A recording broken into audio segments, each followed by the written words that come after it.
Bienvenue à bord du vaisseau Hypersensas.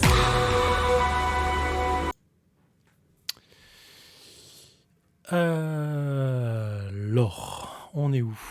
Déjà, est-ce que... Putain, je suis pas sur le bon truc. Est-ce que ça fonctionne? Ça a l'air de fonctionner. Hey, grand poil est là. Salut mon grand poil. Comment vas-tu? Merci d'être là, de faire partie de cette première... on m'entend, on me voit, merci, ça me rassure. Je vais faire une mise à jour de ouf. Et Merichi, toujours présent. Je sais pas ce que je ferais sans toi. J'espère que vous allez bien les gars. On va essayer un nouveau truc. Alors, je me rends compte que j'ai absolument pas un second écran pour le chat, ce qui est pas pratique du tout. Mais bon, on va essayer de faire un truc. Est-ce que je peux faire ça?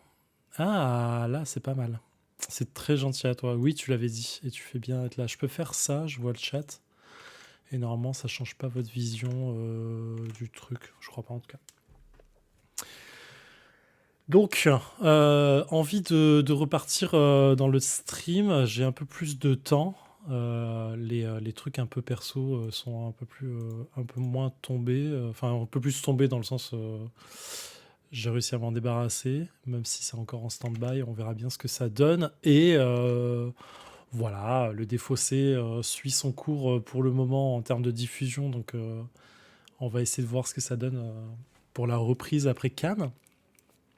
Et on va reprendre le stream. Alors, je voulais refaire du jeu de rôle toujours, mais je sais pas pourquoi je mets le casque. Est-ce que j'ai besoin de casque? Non, j'ai pas besoin de casque en fait.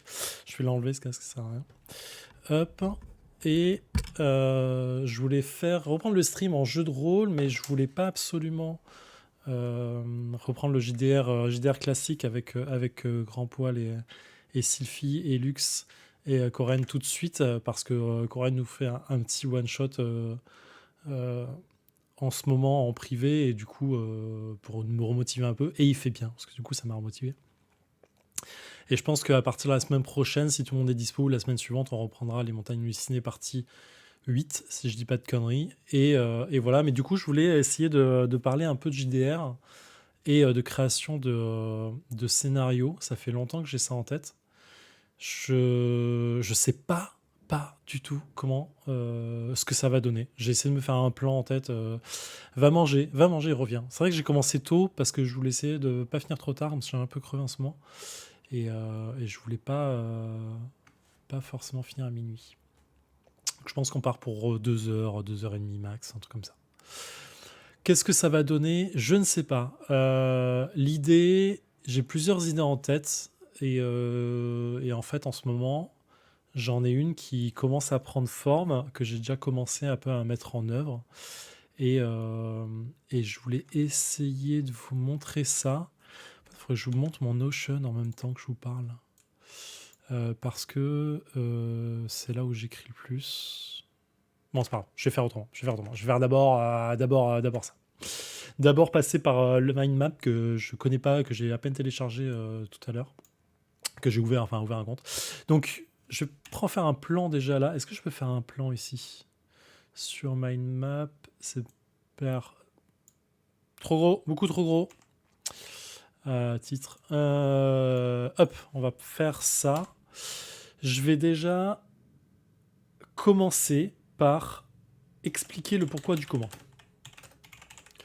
Pourquoi du comment dans le scénario, dans ce que j'ai envie de faire ici. Ensuite, je vais passer à comment le projet que j'ai en tête. C'est vraiment... là, je dis les choses comme elles me viennent. Comme ça, on va voir. J'ai essayé d'y penser cet après-midi. J'avais un peu trop de taf pour faire ça. Est-ce que je peux faire une flèche? Puis ça m'apprendra à faire des trucs. Paf. Ah, et ça marche. Ensuite, on va... faut que je glisse ça ici.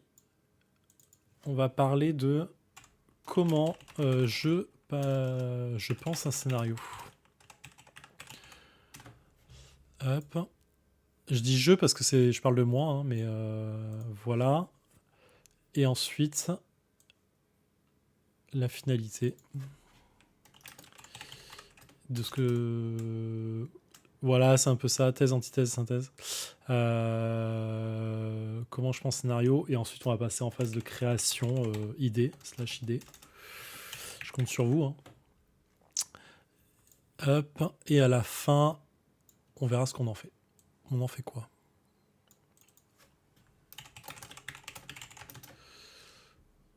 Hop là. Ça pense un scénario, et ça pense. C'est exactement. Le scénario pense. Je suis un scénario. Bonjour Edaël, comment vas-tu? Ça fait plaisir que tu sois là. J'ai toujours ton cadeau d'anniversaire là, en dessous, au-dessus de moi. Faut qu'on se capte. Je sais que tu vas dire que c'est de ma faute parce que j'ai pas de temps, mais voilà. Donc, expliquer le pourquoi du comment. Étape 1. L'idée, c'est que j'ai écouté un podcast il y a un petit moment déjà. Et je sais plus c'est un pote à moi qui m'en a parlé. C'est un podcast en anglais. J'ai plus du tout le nom en tête. Si vous connaissez, n'hésitez pas à me le dire. J'étais en GNH Pratchett de vendredi à dimanche. Eh ben, tu t'es bien fait chier parce que Pratchett, comme je l'ai déjà dit, c'est pas foufou. Ça va. Donc c'est un podcast qui parle de Cthulhu. Bien évidemment, je le dis, hein, on va parler de Cthulhu tout du long parce que je vais vouloir créer là-dessus. Et je vais vous expliquer pourquoi. Et c'est un podcast sur Cthulhu et plus précisément sur Delta Green. Donc ça parle vraiment de Delta Green. Ça j'aime pas, j'y peux rien. 2 bouquins à me farder le truc, j'y arrive pas, je trouve ça pas ouf, quoi. Donc, je disais, ça parle de Delta Green. Donc, Delta Green, donc Cthulhu, c'est un groupuscule du gouvernement ou autre, hein, qui grosso modo s'occupe de toutes les affaires qui ont rapport au Grand Ancien et au monde de Lovecraft, de façon plus ou moins officielle. Enfin, officieusement officielle, on va dire. Et ça se passe dans les années 90 en général. Alors, c'est comme ça, moi, je l'ai connu, en tout cas. Je sais qu'il y a la chute de Delta Green qui se passe dans les années fin 70, si je dis pas de conneries. C'est mon plus gros défaut. Putain, j'ai des défauts plus gros que ça. Et donc, voilà. On parle de Delta Green. Pourquoi? Parce que, du coup... c'est un peu le X-Files mis à la sauce Toulouse, on va pas se cacher. Ce qui est en gros assez cool en vrai, je pense que c'est une putain d'idée. Mais moi, j'arrive jamais à m'y faire de façon correcte. À chaque fois que j'ai essayé de créer un truc là-dedans, j'ai jamais réussi à faire un truc assez correct. Ça fait beaucoup conspiracy. À mon sens, ça demande beaucoup de choses de créativité que je n'ai pas, ou du moins de mise en campagne que je n'ai pas. Et voilà. Et donc, en écoutant rapidement ce podcast, on a un échange entre 2 personnes. L'un semble être le rapporteur, on va dire, et la seconde personne, qui est une femme, raconte un peu l'histoire que elle et son équipe a vécue à travers le scénario de jeu de rôle qui a été joué. Et en fait, elle raconte un peu l'histoire. Il y a une espèce de connivence entre les deux qui est assez cool, mais sur lequel moi j'accroche pas de base. Et il y a des scènes du jeu de rôle qui ont été enregistrées, qu'ils passent de temps en temps pour expliquer, donc pour avoir un peu toutes les voix du groupe. Et du coup, ils vont palabrer un peu tous ensemble là-dessus. Enfin, les deux vont palabrer en tout cas sur ce qui s'est passé, et on entend de temps en temps ce qui se passe derrière.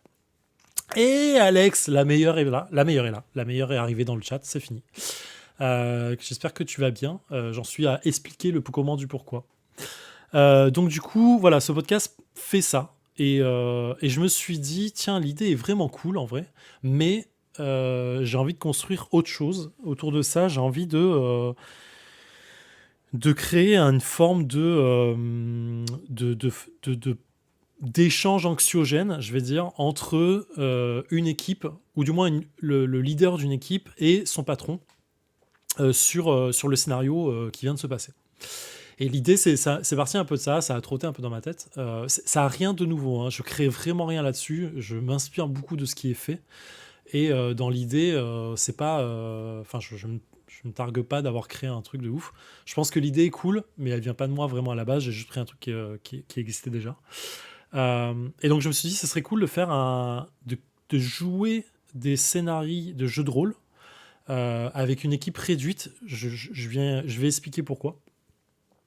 Et du coup, voilà. Donc j'ai commencé à écrire un truc. On a commencé à jouer le truc. On a commencé à enregistrer des trucs. Et là, j'arrive à un moment où je bloque sur ce que j'ai envie de faire. Dans la campagne de jeu, on a déjà 3 ou 4 séances de jeu en cours. Que je vous expliquerai au fur et à mesure, sans aucun problème, pour le côté transparence et pour le côté brainstorm. Et du coup, voilà, on a créé ça. Donc ça, c'est le pourquoi du comment, c'est que j'ai créé un truc, je suis en train de le faire jouer, je suis en train de créer une campagne, une mini-campagne pour le moment, de jeu de rôle sur du Cthulhu. C'est l'histoire, donc là c'est plus, ça vient avec le projet que j'ai en tête, hein, je passe un peu à la phase 2 comme ci, comme ça. Et en fait, je me rends compte que du coup, c'est quasi la même case. J'aurais dû tout mettre ensemble. J'aurais dû mieux préparer. Et du coup, voilà, j'ai 2 personnes. C'est un groupe du FBI. C'est une équipe du FBI. Donc, une équipe dans le FBI et dans les forces de police américaines. Du moins, je le comprends comme ça. Sont toujours composés de 2, en 2 binômes. Et on a donc un garçon et une fille. C'est la fille qui est la leaduse du groupe. Je mets des gros guillemets sur leaduse, c'est elle qui prend les décisions, entre guillemets, et qui va faire les rapports de police. Parce que son passif de personnage, je crois qu'elle vient des affaires internes. Lui, il est un peu tête brûlée. Il est en mode ancien militaire ou ancien militaire, je crois. Et donc, on lui met un peu dans les pattes à elle, ce personnage-là, et elle va prendre un peu le lead du groupe. Dans l'idée, j'avais un peu je me rappelle très bien d'un épisode de X-Files qui était assez cool. Alors, je suis pas fan X-Files, hein. Je sais pas s'il y a des fans là-dedans, mais j'aime beaucoup l'idée de base. Je suis jamais suivi les saisons avec beaucoup d'attention, mais bon, voilà, l'idée est venue de là. Et en fait, je me souviens d'un épisode de Scully qui fait un rapport à Skinner, je crois qu'il s'appelle le patron du FBI, son patron, je sais plus, Skinner, c'est ça, merci Grand-Paul. Et en fait, elle lui fait un rapport, l'épisode, c'est ça, elle lui fait un rapport d'une enquête qui s'est passée. Et en fait, on voit sa façon de faire le rapport à elle, qui est très factuelle, avec des mots très polis, enfin voilà, c'est très, très clean, comme Scully, quoi, très, très clean, très carré. Et à côté de ça, on va avoir en espèce de flashback vraiment ce qui s'est vraiment passé.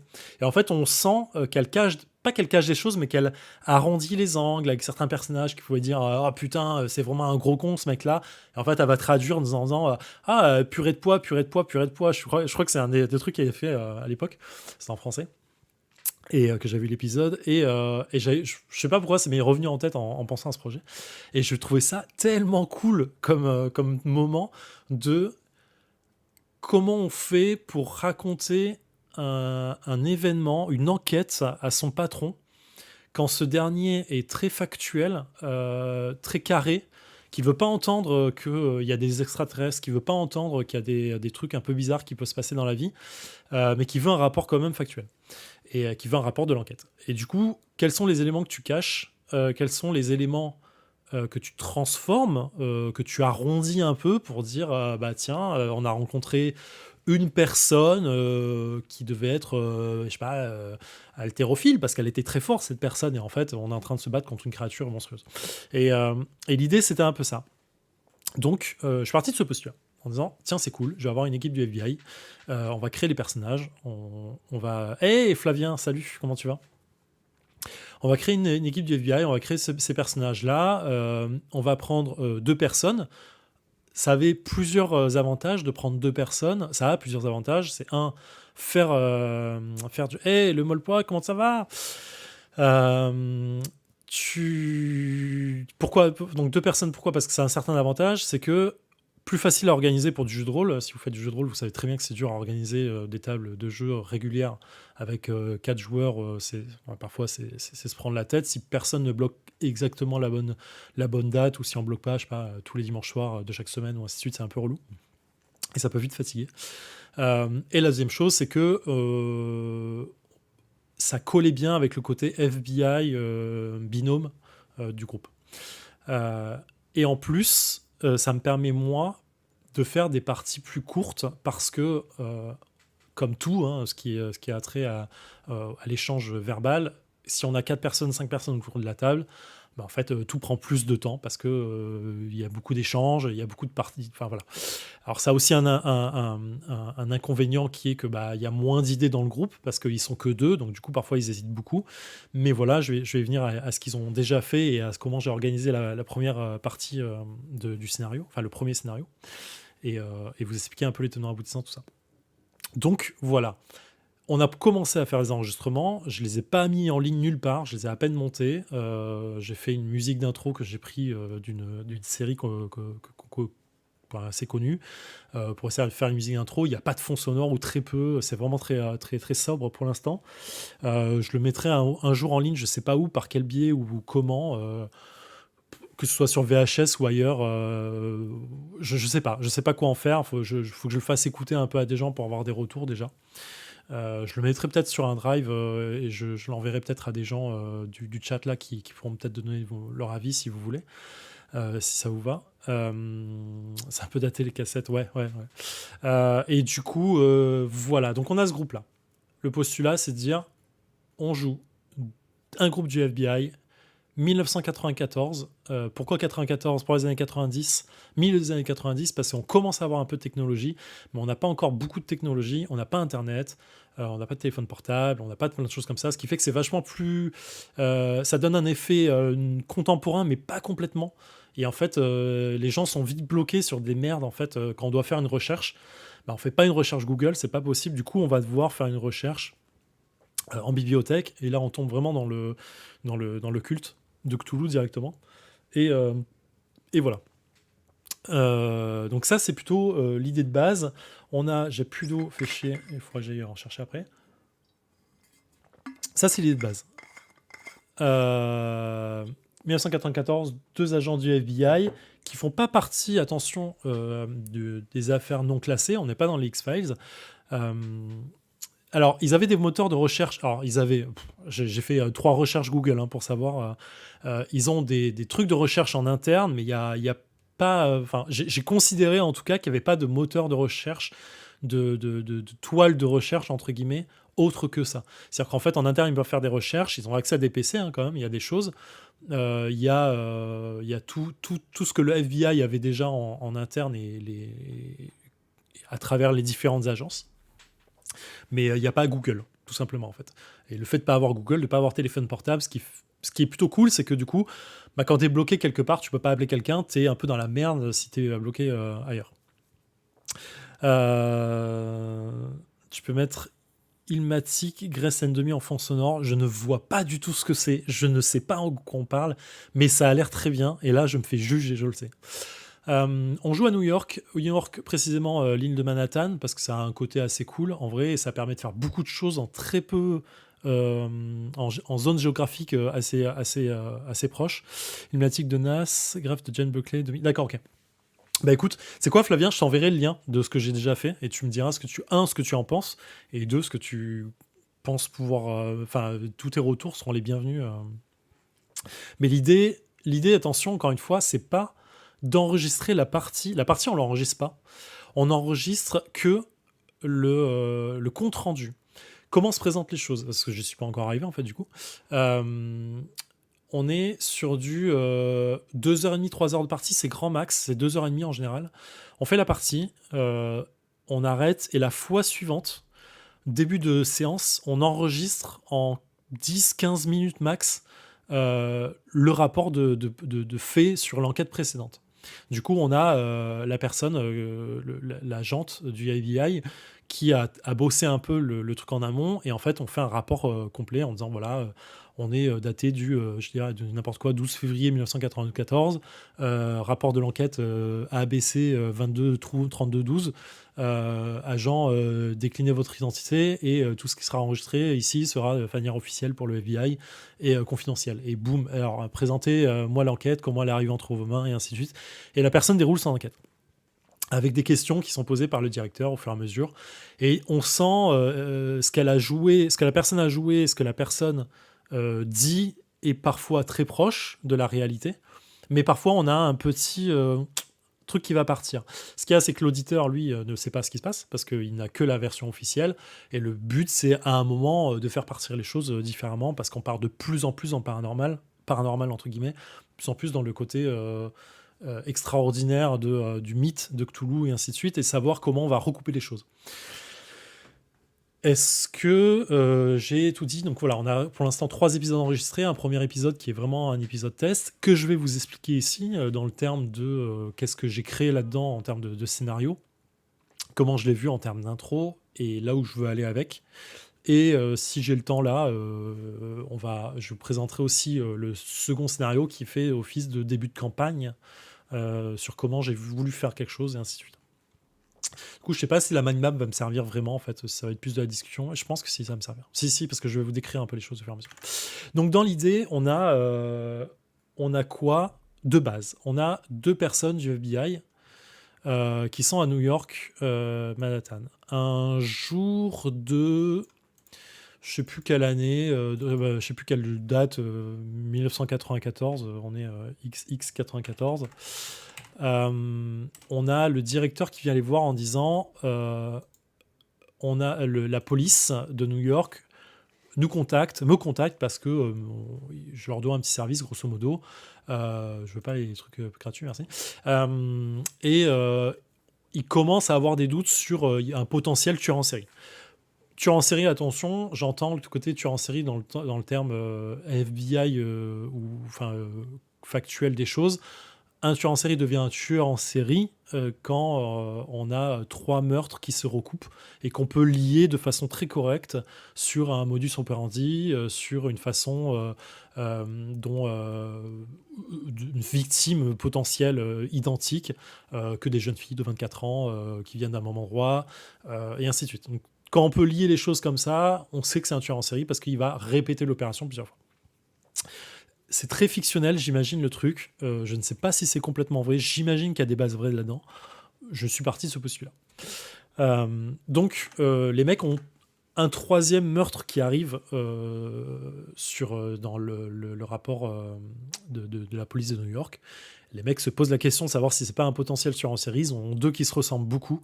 Salut Ragoutsep. Et il y en a un 3e qui pop, qui ressemble, mais qui n'est pas le lien direct. Et même les 2 premiers ont des liens, mais pas complètement. Ils n'arrivent pas à faire le lien. C'est la police de New York, ils sont un peu bêtes. Voilà. Et les héros du FBI sont là pour faire ça.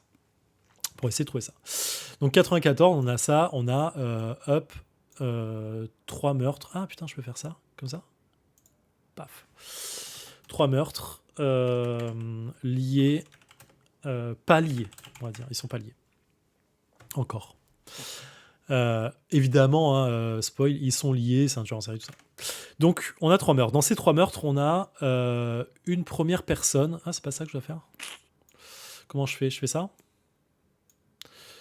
Une première victime, victime 1, qui est une jeune fille, toujours, qui a été retrouvée Ah, ça marche pas si je fais ça.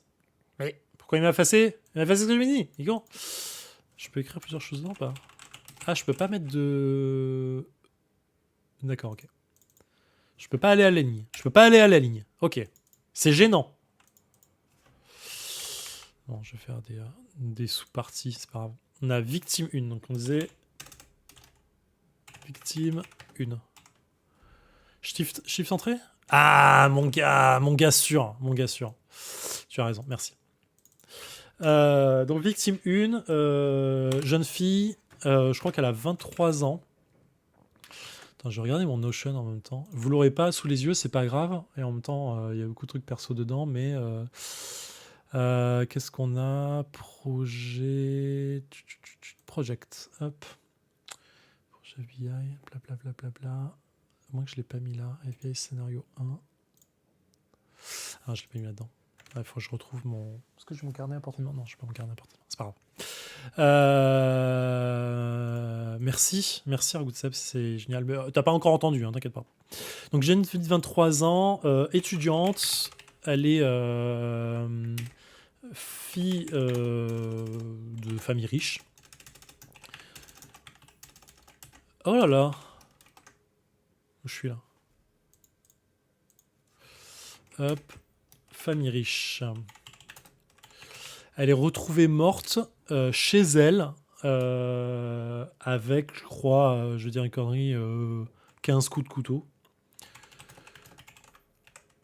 dans le corps, plus des signes cabalistiques. Alors, signes cabalistiques, pas cabalistique dans le sens cabale, de la cabale de la Torah, mais si j'ai une connerie, dites-le, hein, dites-le moi. Mais signe cabalistique dans le sens signe bizarre, occulte. La cabale au fond du jardin. Attends, je sais pas pourquoi je rigole de ça.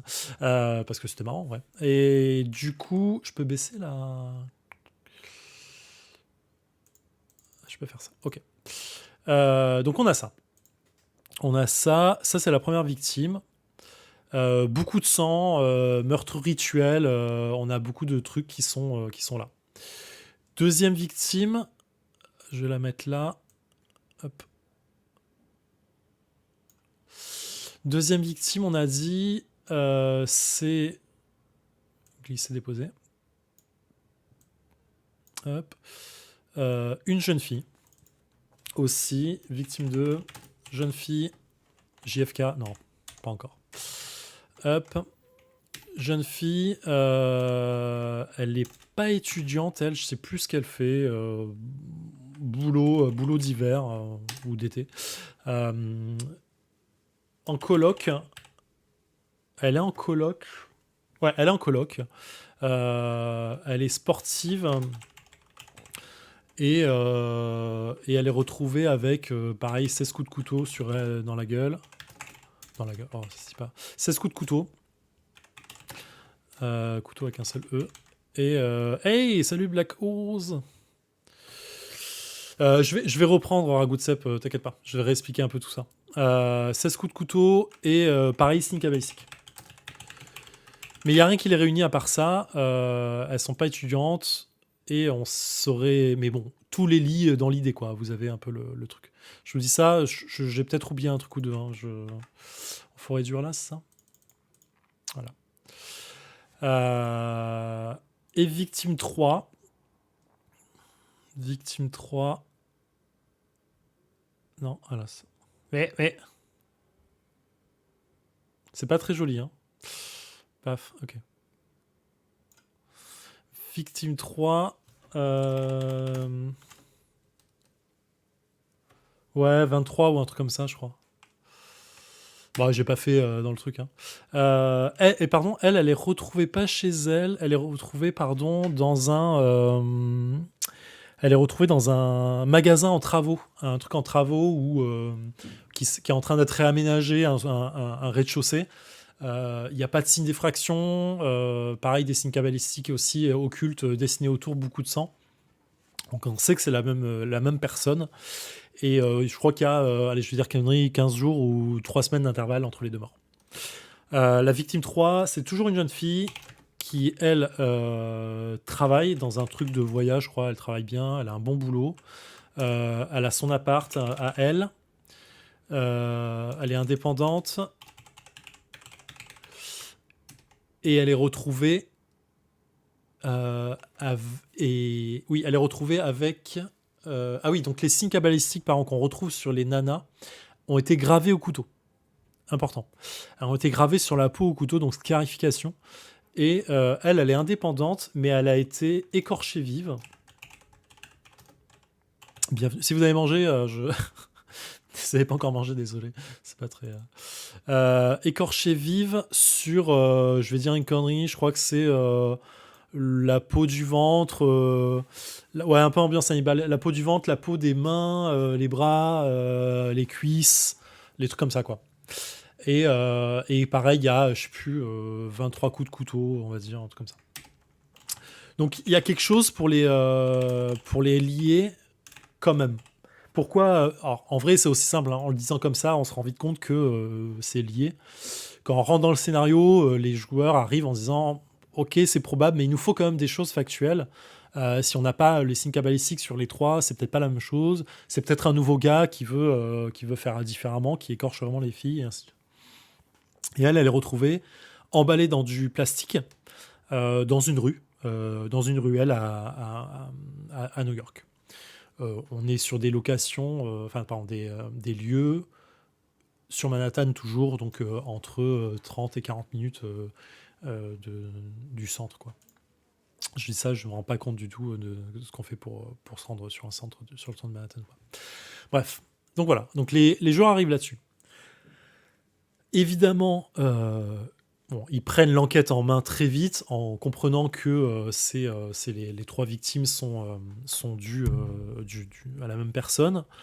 Et ils commencent à enquêter. Donc là, on rentre dans une phase de jeu assez lente, en vrai. C'est vraiment de l'enquête pure et dure. Il y a très peu de jet de dés. On est sur de la pensée, prise de notes. Quels sont les détails de chaque personne? Qu'est-ce qu'elles avaient chez elles? Visite des appartements. Qu'est-ce qu'elles avaient dans leur sac à main? Est-ce qu'elles avaient... C'est important pour les sacs à main parce que la première et la dernière sont inscrite à une bibliothèque. La seconde est inscrite à une autre bibliothèque, mais pas la même du tout. Donc ça les relie pas elles-mêmes. Ça les relie dans le sens, elles sont inscrites à des bibliothèques, mais c'est pas la même. On a des cartes de sport pour la première et la seconde, mais pas pour la troisième. On a une personne très jeune, une autre plus âgée. Donc il y a plein de choses qui les différencient, mais qui les lient quand même. Et voilà, donc et la dernière autopsie est importante. Donc cette victime vient d'arriver. Elle est toute fraîche entre guillemets. Elle vient d'arriver chez le coroner. Elle n'est pas encore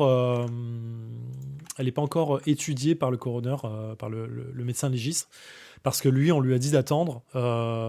Les Bleus, enfin la police de New York lui a dit OK, attends parce que c'est peut-être le FBI qui va reprendre l'enquête. Et le FBI lui a dit attends parce qu'en fait on n'a pas encore repris l'enquête, donc c'est pas nous qui allons faire le truc. Ça, c'est juste pour moi une façon de faire en sorte que les joueurs attendent un peu et n'aient pas l'information tout de suite que c'est le même modus operandi, parce que la troisième victime, quand elle a la peau arrachée, on voit pas les scarifications, mais une fois que le médecin légiste aura fait son boulot, il verra que sur le corps qui a été scarifié, qui a été écorché, on trouve quand même des traces dans les muscles et dans le reste de petites scarifications qui sont restées parce qu'à un moment le couteau est allé trop profondément et ainsi de suite. Donc voilà, on est sur ce type de scénario. Je vais pas vous faire tout le déroulé de ce qui s'est passé, mais grosso modo, ils trouvent évidemment que c'est la même victime, enfin le même tueur ou tueuse, mais en l'occurrence c'est un tueur. Et ils vont en bibliothèque, parce qu'à un moment dans Cthulhu on va forcément en bibliothèque, et ils commencent à étudier les signes occultes et kabbalistiques qu'ils trouvent là-dessus. Là-dessus, ils tombent sur un mec, un assistant de bibliothèque, qui est très enclin à les aider, bien évidemment, parce que c'est un PNJ super sympa. Et il va les aider, et de fil en aiguille, ils vont tomber sur un bouquin occulte qui s'appelle The Vermi Mystery, qui est un bouquin du culte de Cthulhu, hein, de l'appel de Cthulhu, qui est un bouquin de magie qui permet, entre autres, de créer des portails, pour les sorciers, enfin faire plein de trucs, de créer des ghouls, entre l'occurrence. Bon, c'est pas le but de décrire ce bouquin-là. Un point de règle assez important dans l'appel de Cthulhu, hein, parce qu'on parle toujours de ça, c'est que même si les bouquins sont très codifiés dans l'appel de Cthulhu, on est quand même très libre en tant que MJ de créer tous les sorts qu'on veut et de les mettre dans un bouquin ou dans un autre. Pourquoi ? Parce que on connaît pas tout évidemment, et ça permet de créer des facilités scénaristiques. Donc pour reprendre un peu le contexte de base, pour un Good Set qui a loupé le début, en fait, le but c'est de créer un scénario, une campagne de scénario de Cthulhu, que j'ai déjà commencé à faire avec un couple, un binôme du FBI, donc 2 joueurs, qui vont en fait faire le scénario en soirée, et à la prochaine étape de scénario, à la prochaine soirée, en fait, en début de soirée, on va avoir un rapport audio sous forme de MP3 qui va être fait comme un enregistrement audio du rapport du FBI, comme Scully le ferait à son chef dans X-Files, grosso modo. Et l'idée pour moi, c'est d'avoir un enregistrement épisodique de comment on fait un rapport à son patron en mode factuel sur des choses qui sont de plus en plus étranges et fantastiques, sachant qu'à la base on fait partie du FBI et qu'on peut pas dire qu'une goule s'est relevée pour nous attaquer, ça se fait pas. C'est pas Giles de Buffy, le bibliothécaire, mais on n'est pas loin. Dans l'idée, on continue là-dessus. Donc le bibliothécaire, j'ai plus son nom en tête, mais son nom est important pour la suite de l'histoire. Hop, faut que je retrouve mon truc, pardon. Donc voilà. Là-dessus, donc, eux vont tomber sur le fameux bibliothécaire, hop, qui est là. Allez, on va dire assistant bibliothécaire, comme ça, bibliothécaire, accent, bibliothécaire, ouais, c'est un truc comme ça. Un truc comme ça. Si je fais une faute, dites-le moi. Ça me semble chelou écrit comme ça, bibliothécaire. Ok. Ah bah non, tu l'as écrit avant moi, Gondin, donc je te copie, exactement. Si c'est une faute, c'est ta faute. Assistant bibliothécaire, qui va les aider, donc qui tombe sur ce bouquin, et lui est très enclin à les aider, évidemment, parce que être dans une enquête du FBI, c'est quand même la classe, et lui s'y connaît un peu en bouquin, donc il peut les aider, et surtout, ils n'ont pas grand-chose en bibliothèque en termes de compétences, ces deux joueurs, donc ils galèrent un peu quand il faut faire des recherches. Alors là-dessus, en termes de règles, moi je fais pas chier à dire non, vous ratez, vous trouvez pas, ça vous prend 12 heures. Ça vous prendra du temps. Vous en prenez 2 jours, 3 jours. Et ce qui peut faire parfois traîner en longueur l'enquête, et ça permet en backlog de faire en sorte que le tueur fasse d'autres choses. Il avance lui aussi dans son projet de long terme. L'assistant bibliothèque les aide et eux remarquent que l'assistant bibliothèque est très enclin à les aider, voire un peu trop, et ça les dérange. Ça les dérange, je sais pas ce que je fais là-dessus, là, pourquoi, mais j'ai un truc qui me gêne. Ça les dérange un peu, évidemment, et à un moment, ils se décident de le suivre. Et ils se rendent compte que ce mec-là travaille aux deux bibliothèques, donc la bibliothèque principale et la bibliothèque de la victime 2. Et c'est chelou. Il commence à lier un peu, entre guillemets, amitié avec lui pour faire genre, et il se rend compte qu'il ment de plus en plus sur là où il veut aller, là où il va le soir, et ainsi de suite, qu'il a accès à une camionnette, qu'il est plutôt bon en recherche d'informations occultes, qu'il s'y connaît un peu trop, et ainsi de suite. Donc, évidemment, on leur fait pas à ces joueurs super intelligents. C'est lui, le tueur, et nous ne l'avons pas vu venir. Si, on le voit venir. Je l'ai dit, c'est un scénario d'intro. Hein. C'est fait pour faire un truc de long terme, et je vais vous expliquer après pourquoi. Donc ils arrêtent le tueur. C'est aussi simple que ça. Ils le mettent en garde à vue. Il craque même pas. Il n'y a même pas besoin de craquer. Il les félicite même en garde à vue en mode bravo, vous m'avez eu. C'est trop bien. Je suis trop content pour vous. Il s'appelle Anderson, le mec. Je vais vous expliquer pourquoi après. Hop, slash tueur. Il s'appelle Anderson comme ça, si je dis pas conneries.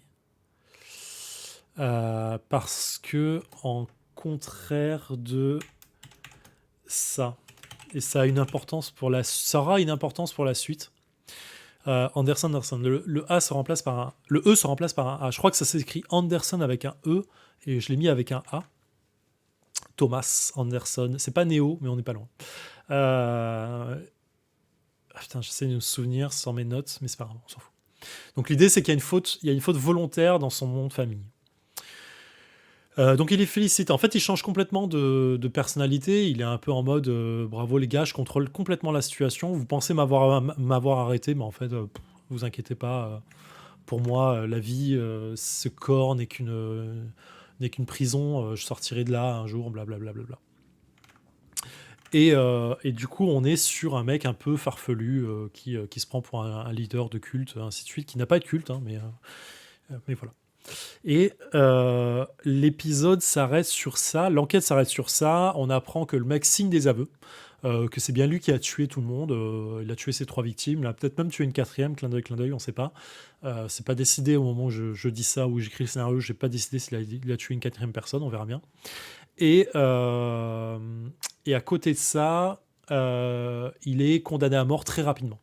Alors, là-dessus, je fais une ellipse volontaire et un changement de... ça me fait penser... Berlin, non, je l'ai pas vu. Je sais qu'il est officiel et il paraît qu'il est excellent, mais je l'ai pas du tout fait. Et même pas lu. Et donc, je fais une ellipse, je fais tuer le gars très rapidement. Je crois que dans la semaine ou les 2 semaines qui suivent, il est condamné à mort. Chaise électrique ou injection, je sais plus. Je crois qu'à New York, je crois que c'est des injections. Bref, il est condamné à mort et dans ses dernières volontés, ce qu'il demande, c'est à revoir les deux enquêteurs. Et une fois qu'il les revoit, il est en mode les 2 semaines qu'il a passées en prison dans la partie des condamnés à mort a changé complètement l'ambiance de cette partie de la prison qui est normalement assez anxiogène, apparemment, enfin des documentaires que j'ai pu voir dessus et des trucs que j'ai pu lire dessus. C'est assez anxiogène, les gens savent qu'ils sont condamnés à mort, il n'y a plus grand chose qui les gêne, ils sont un peu en mode méditation presque par moment. Et lui, en fait, en 2 semaines, il a créé un culte. Les gens l'admirent, l'adulent, ne vivent que par lui et pour lui. Il y a un côté très voilà, c'est leur dieu qui va être condamné à mort. Et quand il revoit les enquêteurs, donc eux se rendent compte de ça et il leur dit pas grand chose à part toujours dans ces trucs un peu mystiques. Et la seule chose qu'il leur dit, c'est qu'il leur pose une question en disant pourquoi Anderson s'écrit avec un A plutôt qu'avec un E. Et c'est la seule chose qu'il leur dit. En mode un peu devinette à la con. Bien sûr, ils n'ont pas la réponse. Il n'y a pas de réponse pour l'instant à donner. Ça, c'est très inspiré, c'est même très volé, je vais le dire, à un film qui s'appelle Le Témoin du Mal, en français, avec Denzel Washington, qui est un film des années 90, 94, 95, je ne sais pas de conneries. Non, plus que ça, pardon, il doit être 97 ou 98. Et si vous n'avez pas vu ce film, je vous invite à le voir, il est vraiment merveilleux.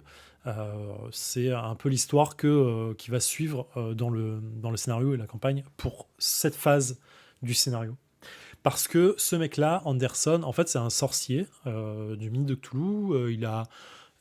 C'est un voyageur de corps, en fait. Il a voyagé de corps en corps. Et son petit délire à lui, c'est de prendre le corps de gens qui sont absolument lambda, leur faire des atrocités et partir sur un autre corps et les laisser avec ces atrocités parfois à gérer. Et ensuite, s'il s'est fait arrêter, tant pis pour lui, il change de corps et il se barre. Et la personne se retrouve dans une situation absolument désastreuse. Et l'idée, c'est que les 3 meurtres qu'il a commis là, c'est en fait pour lui une façon de capitaliser sur l'énergie des victimes, de prendre leur énergie vitale pour pouvoir faire ce changement de corps. C'est une forme de soupape de sécurité, on va dire, pour au cas où. Et là, il se fait choper assez rapidement, trop rapidement pour lui. Mais du coup, il s'en fout. Et du coup, il tombe sur des gens qui sont assez intelligents. Alors, gros guillemets là-dessus, c'est les PJ, hein, donc ils sont intelligents parce qu'ils sont PJ. Et du coup, il va continuer leur truc. Ça, c'est le scénario d'intro. Il a duré 2h30, je crois. On a fait un rapport audio là-dessus. Je pourrais le mettre. Je sais pas ce que je vais en faire encore une fois. Il est enregistré, il est monté. Je sais pas exactement ce que je vais en faire. Je le mettrai à dispo sur un Google Drive et je prendrai les retours des gens qui veulent bien l'écouter. Voilà. Premier scénario, c'est ça. Deuxième scénario qui lui est plus le début d'une campagne pure et dure. Jusqu'à là, vous suivez ou pas? Je vais trop vite ou c'est trop obscur? Dites-le moi, hein, je veux pas perdre les gens. J'ai l'impression de parler tout seul. Je soliloque et j'aime beaucoup ça. Merci, ça va, c'est nickel. Ok. Second scénario, on est là, je suis toujours au projet que j'ai en tête et je m'excuse, ça va durer plus de temps que je ne le pensais peut-être parce que je parle trop. Pour un mec qui veut faire du stream, il dit parle trop. C'est bizarre ou pas? Le deuxième scénario, il est inspiré d'un jeu de plateau qui s'appelle Détective pour le début parce que je trouvais le début vraiment trop cool. Et c'est un bijoutier qui se fait assassiner, mort donc, parce que le cambrioleur voulait voler une montre. C'est un vol de montre ancienne. Montre à gousset, pour être précis. Gousset, c'est comme ça, je crois. Hein. Ouais, c'est comme ça. Je suis quasi sûr. Putain, mais lâche-moi avec ton truc découvrabilité, les trucs gratuits, on s'en bat les couilles. Ou pas? Vol d'une montre à gousset. Il y a plusieurs choses qui sont intéressantes. C'est quand les PJ vont intervenir sur cette mort, ça vient d'être fait. On est... Vraiment, le gars s'est échappé il y a 20 minutes, quoi. Je dirais, les flics ont été appelés, ont agi super rapidement. Pardon, j'ai une remontée de gaz, de roro. Les flics sont arrivés très rapidement. On est sur un des beaux quartiers de New York. Je crois que c'est vers Green, dans le nord de New York, de Manhattan. J'ai plus le nom en tête. Et en fait, ils interviennent super rapidement. Le FBI est appelé dans la foulée parce que pourquoi le FBI interviendrait sur un truc comme ça. En vrai, ils s'en foutent des morts, c'est plutôt la police de New York. Mais là, ce bijoutier-là, il est suspecté depuis un moment de faciliter, on va changer de forme, tiens, hop, le blanchiment d'argent, facilitation du blanchiment d'argent, voilà. Le blanchiment d'argent pour la mafia. Blanchiment d'argent de la mafia. Et du coup, le FBI se dit, boum, on n'a pas de preuves, mais maintenant qu'il est mort, on va vite plonger dans ses livres de comptes et essayer de trouver un truc contre la mafia en place, dont j'ai plus le nom en tête. J'ai pris le nom, un truc de l'époque qui existait vraiment en 94, j'ai oublié son nom. Donc, nos agents interviennent très rapidement. Quand ils arrivent, le corps est encore un peu chaud. Et le gars, il y a eu baston. Le bijoutier est mort parce qu'il est tombé dans l'escalier et il a eu le temps de mettre 1 ou 2 coups de couteau, de coupe-papier pour être précis, à son cambrioleur. Les agents du FBI suivent la piste, trouvent le cambrioleur qui s'est réfugié dans un truc vétérinaire pas très loin. Et en fait, comme il est en mode je vais crever, il essaye de se sauver, mais il est à l'article de la mort. Il est en mode de toute façon, si vous me sauvez, je vais crever, je le sais. Si le simple fait d'être pris me vaut la mort, quoi, pour la mafia. Il est sauvé quand même, il est amené à l'hôpital. Les gars de la mafia, donc les gars du FBI, nos enquêteurs, trouvent les comptes, le deuxième livre de comptes de ce bijoutier mort. Donc il roule bien pour la mafia, c'est trop bien. Et à côté de ça, ils trouvent effectivement le butin. Alors, le butin, il n'y a pas vraiment de butin. Dans le coffre que le cambrioleur a volé, il y avait de la thune, évidemment, je ne sais plus combien, 500 000 $ ou un truc comme ça, une somme extravagante. Mais il n'a pas volé ça, il a juste volé la montre qui était dans le coffre-fort perso du gars. Et ça, c'est déjà étonnant pour un cambrioleur. Et deux, c'est la seule chose qu'ils vont récupérer donc, quand ils vont arrêter le cambrioleur dans le truc de vétérinaire. Donc, ils mettent tout ça sous enveloppe. Ils foutent ça dans la salle d'épreuve du FBI. Et le scénario se termine de deux façons. Enfin, d'une seule façon, mais avec deux éclats, deux cliffhangers. On a un premier cliffhanger qui fait que le mec dans l'hôpital est mort. Il s'est fait littéralement bouffer la gueule. Vraiment, des gens sont venus lui bouffer la gorge, lui bouffer les intestins sur le lit d'hôpital. Le flic qui gardait l'entrée de sa chambre a été étranglé à mort.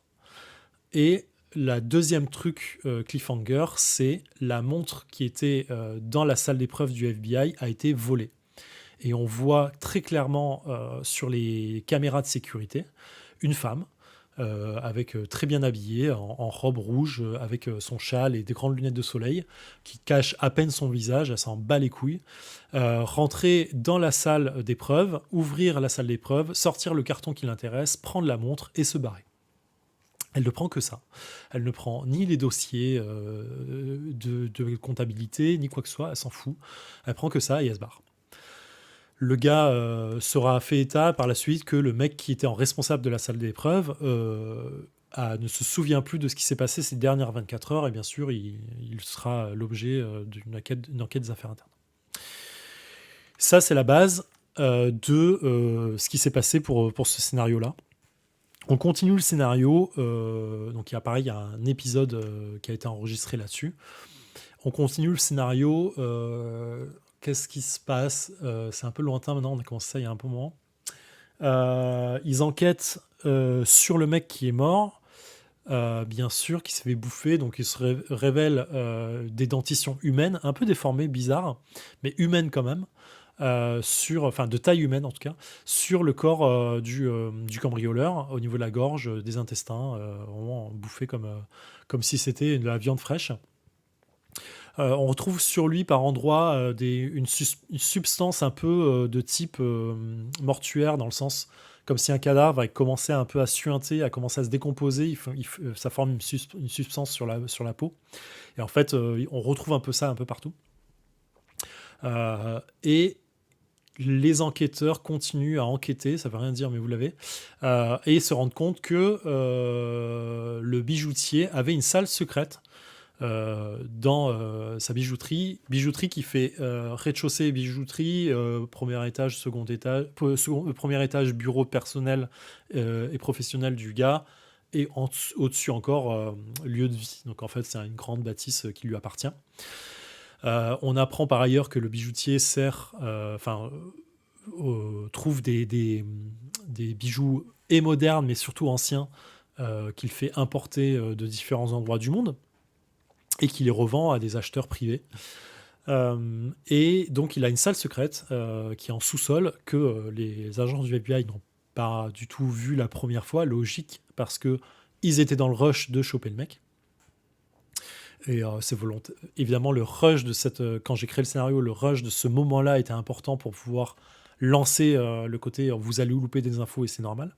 Et donc ils reviennent sur place et au moment où ils arrivent sur place, il y a les bandes jaunes, les scellés du FBI, de la police et du FBI, ils enlèvent tout, ils rentrent et là, ils arrivent, pardon, les scellés sont déjà enlevés, pardon. Ils rentrent à l'intérieur et ils se rendent compte donc de ce sous-sol qui est allumé. Ils rentrent dedans et ils retrouvent une salle, pas très grande, un petit couloir, une petite salle. Et à l'intérieur, ils rentrent dedans, une femme en robe rouge, assez stylée, très bien habillée, qui les regarde en mode « Ah ben mes choux, qu'est-ce que vous faites ici ? Je vous attendais pas aussitôt. » Et au moment où ils pensent pouvoir l'arrêter, ils se font attaquer par des ghouls qui étaient cachés derrière la porte et sur le côté, ce qui est intéressant comme scène d'ailleurs. Ils se font un peu défoncer la gueule parce que si vous regardez les stats des ghouls dans Cthulhu, j'ai pas mon bouquin, il est où ? Ah, il est là. Elles sont assez balèzes, ces connasses de ghouls. Franchement, on dirait pas, mais elles sont assez balèzes de base. Et il y en a deux, ils se font bouffer la gueule. Ouais, en moyenne, une force de 16 à 17, hein, on va pas se le cacher, c'est quand même pas mal. Le seul truc, c'est que elles font des coups qui ont une chance sur 3 de louper. Ils ont 30% de compétences de combat griffe, 30% de compétences de combat morsure. Mais bon, la morsure, c'est assez violent. Tout est balèze sauf les PJ. Exactement, Neftali, c'est exactement ça. Le truc, c'est je crois que dans le combat, j'ai fait des jets de porc sans trop le vouloir. J'avais tweeté un truc là-dessus à un moment, je crois. Parce que quand je fais mes scénarios, je lance pas forcément les dés derrière l'écran tout de suite. Je le fais en amont pour préparer un peu les combats, parce que comme c'est un truc déjà lent, j'essaye de préparer un peu tout ça et j'ai mes stats, mes premiers tours, deuxième tour, troisième tour, quatrième tour, cinquième tour. Comme ça, j'ai tout préparé et j'ai qu'à lancer les dés pour faire genre, il se passe un truc et je lis mes stats tout de suite et puis boum, je sais où j'en ai. J'ai déjà lancé les dégâts, j'ai déjà tout fait. Et ça m'évite d'avoir le coup de latence de trucs. Ça fait peur au PJ parce que tu lances des dés et tu as déjà les résultats et c'est assez intéressant. Et je crois que j'avais fait des jets de porc et je crois que je l'avais tweeté en disant il y a des PJ qui vont souffrir demain et c'était ce truc là, je crois que j'avais fait un 0-1, un truc comme ça, c'était assez pourrave pour eux. Et donc il y a un nain qui reste quasi sur le carreau, je le tue pas, je suis pas méchant. Je suis pas un MJ méchant, j'arrive pas à tuer mes joueurs. Je le tue pas tout de suite, mais bon, il prend ses verres. Il arrive à tuer une des ghouls. Je crois qu'il lui met une balle dans le crâne. Elle continue à survivre, évidemment. Et son équipière l'achève. Pendant ce temps, la magicienne, parce que c'en est une sorcière en tout cas, lance un sort. En fait, c'est ce qui fait que le mec se fait pourrir un peu la gueule aussi. C'est qu'elle lance un sort de paralysie. Qu'il est un peu con pendant un tour. Et là, il se fait bouffer la gueule. C'est un truc du genre. Et le scénario s'arrête sur la meuf s'est échappée. Elle est juste venue récupérer des dossiers occultes que le gars avait chez lui. Et ils ont tué une goule. Donc elle est allongée dans le couloir à côté d'eux. La deuxième goule s'est échappée. Et ils vont devoir donc justifier de ce que c'est en fait à leur patron du FBI. On arrive dans le premier step il se passe un truc bizarre. Je dois faire rapport de ça à mon boss. Mais comment je fais ? Parce qu'en fait, je vais pas lui dire c'est quelqu'un qui a pris une balle dans le crâne et qui a continué à m'attaquer. C'est bizarre. Et en fait, c'est bizarre, mais en vrai, il va avoir quand même le médecin légiste qui va étudier ça et il va forcément me dire qu'il y a un truc bizarre. Donc on en arrive là. C'est là où je dois commencer à expliquer ce que j'ai en tête dans la campagne, création idée, et comment je fonctionne dans mon truc. Euh, J'imagine les petits classeurs du gars avec URSAF, assurance, occulterie, dentiste. Ouais, c'est un peu ça. Alors, c'était son bureau sous-sol, donc c'était plus le truc. Mais il trouve un truc intéressant et qui lance un peu l'idée de la campagne. Alors, le premier scénario d'intro, du coup, on l'oublie complètement à ce moment-là. Mais il va réintervenir un peu plus tard. Par pointillé. En pointillé, c'est un peu un truc de pointillé qui va se passer dans l'ombre, mais qui va faire chier un peu les PJ à un moment intéressant. Et qui pourra même. Alors, je sais pas comment, et c'est là où j'ai envie de brainstormer, comment on va faire en sorte que tout lié et que parfois les vilains arrivent à se gêner entre eux malgré tout. Donc, on a un bijoutier mort. Et en fait, ce bijoutier, il fait partie d'un culte, évidemment. Parce que tout bon scénario, tout voit un culte. Il fait partie d'un culte, un culte qui s'appelle le culte du Soleil Noir. Alors, on n'est pas dans Star Wars. C'est pas du tout rien à voir. Mais bon, c'est marrant. Le culte du Soleil Noir, c'est un vrai culte qui a existé. En l'occurrence, c'est un culte nazi de la Seconde Guerre mondiale qui vient en fait, qui a été originairement créé par le culte de Thulé. La confrérie de Thulé, je crois qu'elle s'appelait. Et en fait, c'est un nazi qui a créé ça parce que, alors, il y a un côté un peu imaginaire qu'on aime là-dedans, dans le côté pulp, un peu fiction, un truc comme ça, que les nazis, pendant la Seconde Guerre mondiale, se seraient intéressés à plein d'objets occultes pour le cas où, peut-être que récupérer le bâton de Moïse pour ouvrir les mers et aller en Angleterre par la voie de terre plutôt que la voie des mers, ce serait pas mal. C'est exactement ça. Le côté crânouche de la force, sait-on jamais, ça peut. Donc il y a un côté un peu, j'imagine, beaucoup d'imaginaire, un peu fun là-dedans, de se dire que les nazis ont vraiment voulu faire un truc un peu à la Hellboy, vous voyez, un truc comme ça. Mais le fait est que le culte du Soleil Noir a vraiment existé, il y a plein de trucs dessus, c'est intéressant ou pas, on s'en fout. Donc j'ai voulu utiliser ça, et donc il fait partie du culte du Soleil Noir qui est aux États-Unis, important. Au fur et à mesure de leurs recherches sur la montre, parce qu'il y a aussi ça, les PJ trouvent que la montre vient du culte, parce qu'elle a ce symbole. Je vais mettre montre à gousset, vous comprendrez si je fais ça, on va comprendre. La mag vient donc elle a le soleil noir dessus. Et en fait, elle a été prise en photo sur des officiers SS de l'époque. Photo 1942, je crois, un truc comme ça. Je sais pas de conneries. Officier SS. Et donc ça permet de faire un premier lien historique, entre guillemets, sur ce qui s'est passé à l'époque. On vient d'un culte qui a atterri aux États-Unis. On ne sait pas trop encore comment. On va l'apprendre. C'est la MAF que je préfère. On va l'apprendre grâce à l'opération Paperclip ou opération... j'ai oublié son nom, mais grosso modo, l'opération Paperclip, c'est une vraie opération des États-Unis conjointement avec la France et l'URSS et l'Angleterre, qui a eu lieu après, ou peu ou prou, la fin de la Seconde Guerre mondiale. C'est on vole les cerveaux allemands à l'Allemagne, et parce qu'en vrai les nazis ils ont quand même des scientifiques qui sont forts et on les veut chez nous plutôt qu'ils soient ailleurs. Et donc il y a eu toute une opération, ce qu'on appelait l'opération Paperclip, de les faire ramener aux États-Unis ou différents Paperclip en tout cas pour les États-Unis, et dans d'autres pays, France, Angleterre et Russie, pour récupérer des cerveaux SS allemands, nazis en tout cas, pour pouvoir créer des choses. Créer des innovations technologiques. Donc c'est très très pas beau, c'est vrai.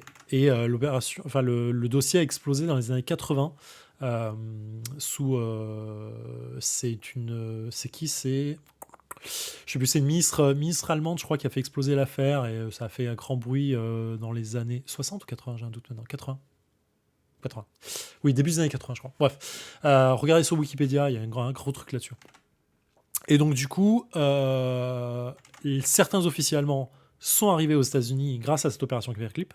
Ils ont été récupérés par le groupuscule je sais pas, la NSA, à l'époque c'est la CIA, je pense, qui les a protégés, leur a fourni une nouvelle identité et comment s'intégrer aux États-Unis.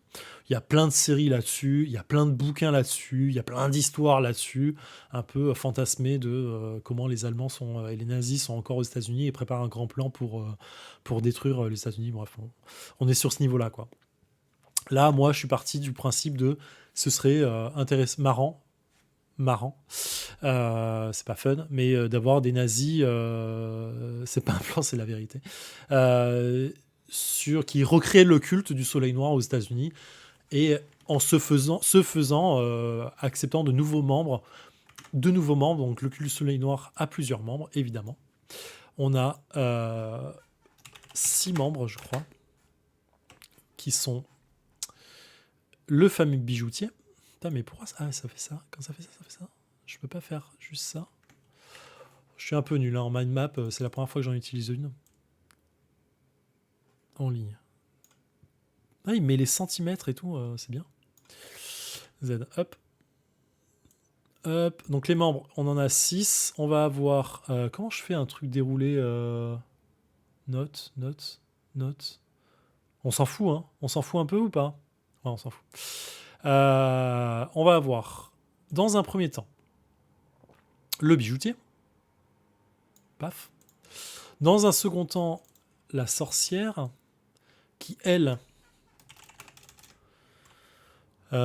sorcière, qui, elle, est... en fait, elle fait partie de... Elle a plusieurs entreprises, dont un truc qui s'appelle Art Cross, je crois, qui est une société d'import-export qui permet en fait de faire importer les différents objets occultes dont la confrérie a besoin pour... Salut Detchus, tu reviens? Fais un petit coucou, bah, c'est très gentil à toi, ça fait du bien, ça fait plaisir. Elle permet, en fait, sa société permet dans le culte de faire venir des objets de par le monde pour les faire arriver dans le culte et faciliter un peu tout ça. On a évidemment la mafia, le boss de la mafia, son boss en tout cas, qui du coup permet de financer facilement un peu le culte parce que lui, il a de la thune. Et lui, ça lui permet en fait de prendre de plus en plus de pouvoir sur les politiques et du reste. On a un politicien qui n'est pas déterminé encore. Je l'ai appelé l'adjudicateur parce que je voulais leur donner des noms. Ouais, on a compris qu'il y avait une urgence. Si vous pouvez se taire, c'est très cool. Je sais pas si vous entendez le véhicule dehors. Mais putain! Donc policier, je sais pas quoi en faire. Voilà, je sais pas. Je voulais leur donner des noms. On a la sorcière, je sais plus quoi, l'adjudicateur. J'ai mis d'autres noms un peu grandiloquents pour montrer que les mecs en fait ils se la pètent, mais ils savent pas trop ce qu'ils sont non plus. On a, alors c'est une question, je n'ai pas vérifié depuis, mais je vais mettre le préfet de police de New York. Je sais pas s'il y a des préfets. Je crois qu'il y a des préfets mais voilà, j'ai mis le préfet de police de New York parce qu'il faut des gens importants qui contrôlent un peu les choses et lui me servira à un moment à foutre la pression. Je sais plus ce que je lui ai donné comme titre. Je sais plus de titre. Je crois que je vais pas donner de titre. Et lui, il me servira en fait à mettre la pression au FBI. Au-dessus du commissaire. Ouais, au-dessus du commissaire. On a vraiment en fait, ce que je voulais, c'est la personne qui contrôle toute la police.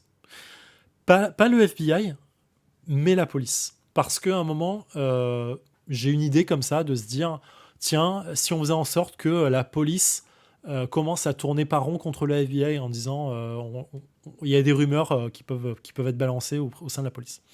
Donc voilà, c'est une idée, je sais pas ce que ça vaut, je suis pas sûr de ce que ça apportera, mais sait-on jamais.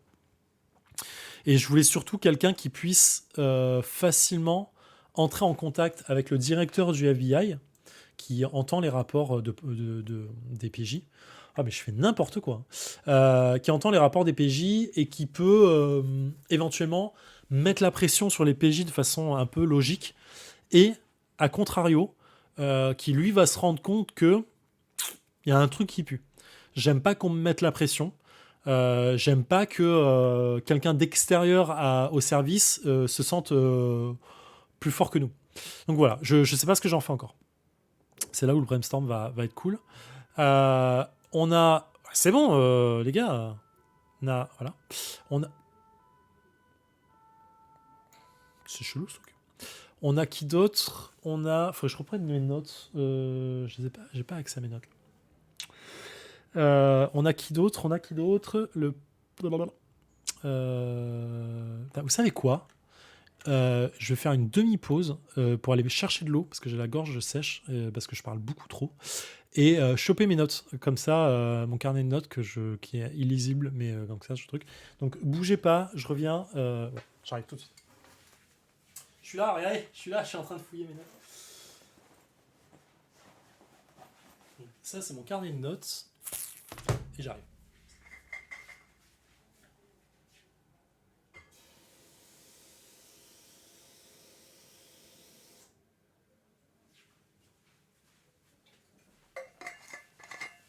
Hop là, j'ai réussi à manger de toc. Exactement.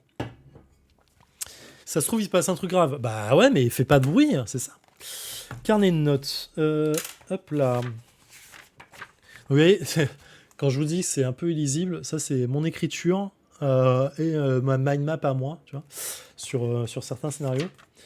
Hop. Mes plans vraiment débilos, simples pour dire voilà comment ça va se passer. Et mon truc de idée rapide, comment faire, les pistes. Et voilà. Donc, je disais quoi? Je cherchais quoi? Donc, on a le bijoutier. Ah bah non, j'avais réduit. 1, 2, 3, 4, 5. J'avais 5 dirigeants. 5 dirigeants un peu forts. Alors, le bijoutier, il est là. 1, 2, 3, 4, 5. Bah, je les ai tous. 1, 2, 3, 4, 5, 6. Donc, la dirigeante d'entreprise, c'est elle. Le bijoutier, il est là. Le parrain de la mafia, il est là. Le préfet de police, il est là. Le politicien, il est là. Ah oui, ouais. Alors, je m'étais mis en réserve un deuxième perso de la mafia. J'étais pas très fan de ça, mais je me suis dit au cas où, je sais pas. Donc mafia à questionner. Quel est alors, là, grosso modo, on a une grosse partie du passé. Il y a un truc avec le soleil noir. Les PJ vont trouver ce que c'est le soleil noir, bien entendu.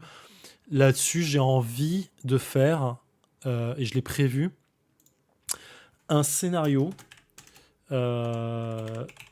spécial, un peu dans le passé, qui s'appelle avec Arctung, Cthulhu, où je sais pas sous quelle forme, je l'ai pas encore en tête, mais les PJ vont à un moment trouver un truc qui va leur faire vivre ce qui s'est passé sur l'île de Thulé, qui est au nord de l'Allemagne, qui est la base du culte de Thulé, qui donnera par la suite le culte du Soleil Noir et ainsi de suite, avec les dirigeants de l'époque. Et en fait, j'ai envie de leur faire vivre des Marines ou alors c'est pas les Navy Seals parce qu'ils n'existent pas encore, mais un truc d'opération spéciale qui s'est passé là-bas, parce qu'évidemment, l'Axe, les forces de l'Axe de l'époque, et donc le culte de Thulé, du Soleil Noir, trouve des objets de culte, des objets de magique, mais en face, on a un peu à la Hellboy, forcément, les forces alliées qui ont aussi leurs membres et qui vont, bam, essayer de les contrecarrer. Et en fait, je voulais leur faire vivre le moment où le culte du Soleil Noir naît, entre guillemets, sur cette île, et comment la force et les forces alliées ont envoyé des hommes pour aller bastonner tout ça. Donc ça ferait un scénario un peu plus epic battle, Seconde Guerre mondiale, tac tac tac tac tac tac, sur une île déserte qui se finit, je sais pas comment, soit tout pète et il meurt dedans, mais tout a été enregistré par un objet magique, soit TGCM, quoi, soit autre chose. Je sais pas. Je l'ai en tête. Je l'ai en tête dans un coin. Je vais même ressortir Cthulhu dans le truc et j'ai vu que mon exemplaire était complètement déchiré parce que c'était l'édition sans détour, je crois. Et ils ont fait une édition de merde. Il y a toute une partie du pan du bouquin, l'intérieur, qui se détache du truc. C'est vraiment un fan footage, exactement. Et ben en vrai, c'est cool comme, c'est cool comme idée. Bah oui, c'est la mienne, donc je pense qu'elle est cool.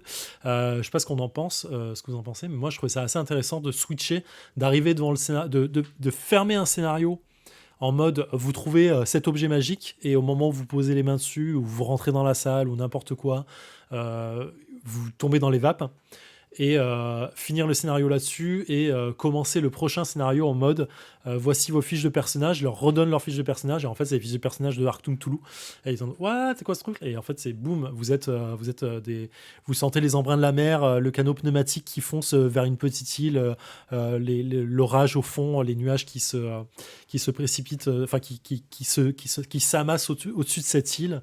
Et vous arrivez avec votre M40 à la main pour essayer de... j'ai M40, mais en fait, c'est pas une M40 pour les Américains, parce que c'est l'arme allemande, mais vous avez compris.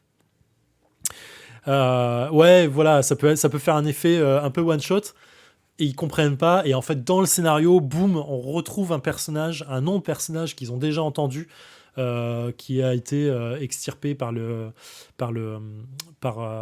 l'opération Paperclip ou un truc comme ça, et qu'il va s'en sortir, un truc comme ça, où il retrouve je sais pas, une montre du Soleil Noir, un truc comme ça. Bref, l'idée c'est un peu ça, de les mettre un peu de les déstabiliser et de les faire mourir, surtout en fin de scénario.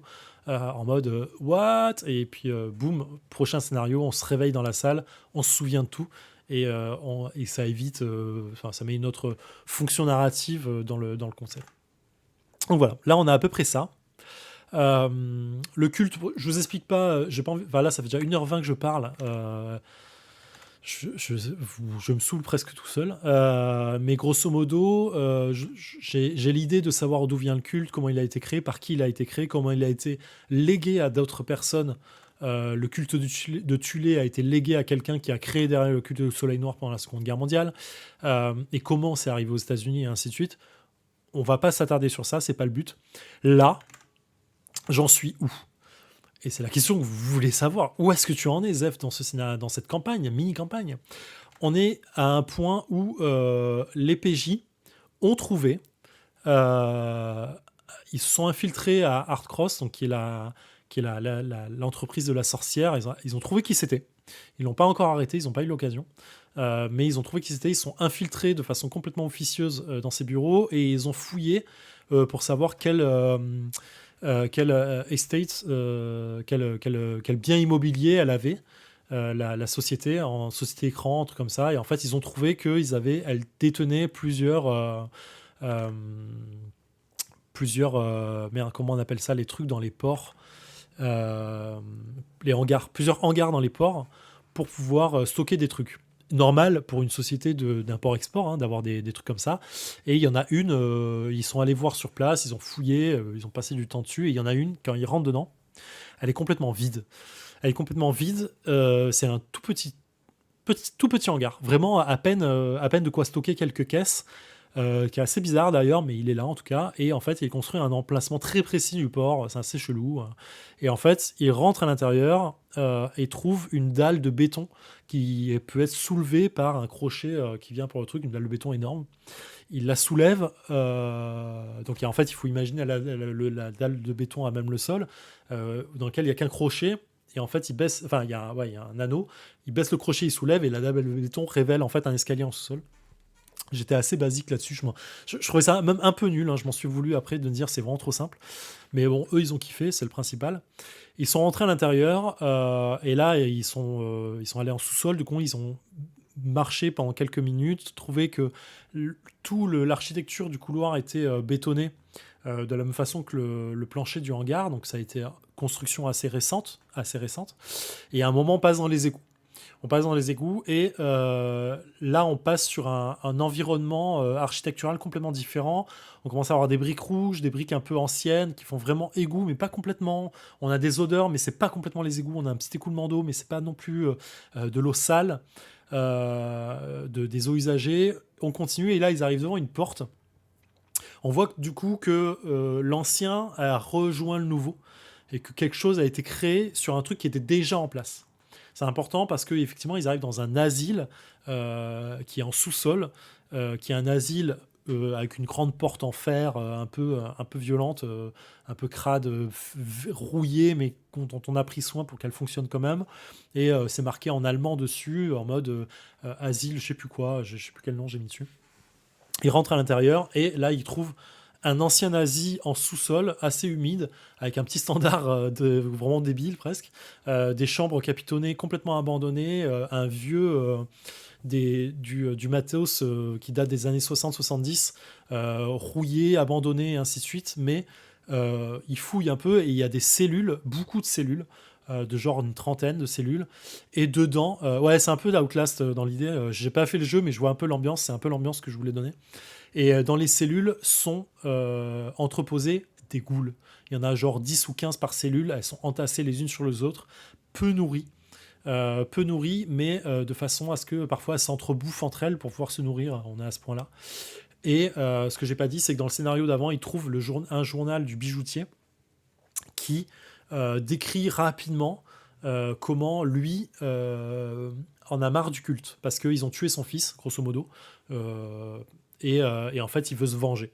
Il veut se venger et c'est ce qui provoquera sa mort, bien évidemment. Il veut se venger de ça et en fait, il explique que le culte a trouvé une couronne ou un serre-tête, pas un serre-tête, mais un diadème ou un truc que la sorcière peut utiliser pour contrôler beaucoup de ghouls à la fois. Genre des centaines de ghouls par la pensée, sur un simple ordre, elles agissent. Ce qu'elle peut faire de façon simple avec le livre du culte des ghouls que les PJ vont trouver bientôt, qu'ils ont déjà trouvé d'ailleurs, elle peut le faire en mode masse ghouls d'un coup, armée de ghouls. Et en fait, elle va transformer des humains. En fait, le culte enlève des humains et les transforme en ghouls au fur et à mesure pour se faire une armée. Je sais pas pourquoi, parce que je l'ai pas encore décidé, mais je me suis dit que ce serait cool d'avoir un culte du Soleil Noir featuring la mafia qui se retrouve avec une armée de ghouls qui, depuis leurs cellules, ont un accès direct aux égouts de New York. Et de fait, quand on a accès aux égouts, on a accès à toute la ville sans aucun problème et on peut se déplacer partout, dans tous les bâtiments, sans aucun problème, de façon à pas être vu. Je bois un coup. Est-ce que je vous ai perdu ou pas encore? Est-ce que vous suivez jusque-là? C'est important que vous suiviez, hein. Si je veux brainstormer avec vous pendant les 40 minutes qui vont rester, j'ai besoin que vous suiviez, que vous avez compris ce que je dis, sinon je suis dans la merde.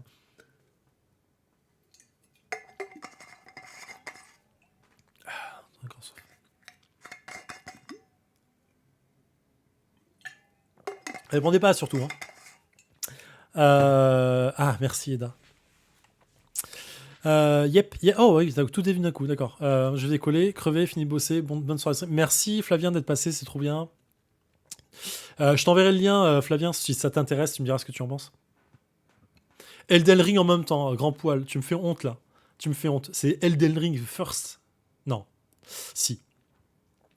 Ça paraît clair, il faudra vraiment trouver le pourquoi du comment de ce délire force armée. Oui, bah c'est ce que je compte sur vous et nous pour trouver ça. Donc voilà, et là ils sont arrivés dans cet asile allemand aménagé des années 70. Ils n'ont pas encore compris que c'était les années 70, ils n'ont pas encore compris que c'était un ancien QG du culte de l'époque qui faisait des expériences sur les hommes. Mais bon, ils trouveront ça à un moment ou à un autre.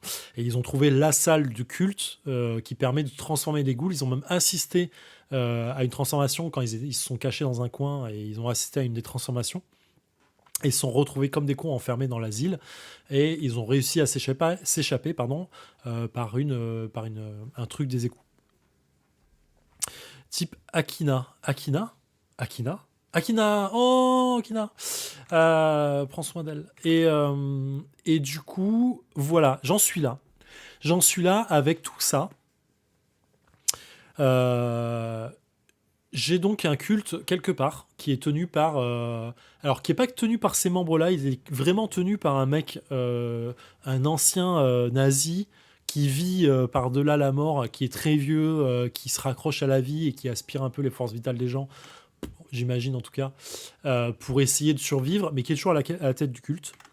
On a 5 membres restants complètement débilos, 4 ou 5, ça dépend si ce membre-là on le veut, qui sont un peu débiles, qui pensent vraiment argent et pouvoir, mais qui comprennent pas du tout la moitié de ce qu'ils font, qui jouent avec des forces qui les dépassent, comme beaucoup de gens dans ce monde-là. Et on a ce mec-là, Anderson, qui est mort, mais qui a changé de corps et qui est là et qui envoie de temps en temps dans les scénarios que je fais au PJ des petits coups de fil, des petites lettres qui bossent sur les bureaux des gens en disant bah les gars, vous avez toujours pas trouvé ma réponse à la devinette de pourquoi Anderson s'écrit avec un A et pas avec un E.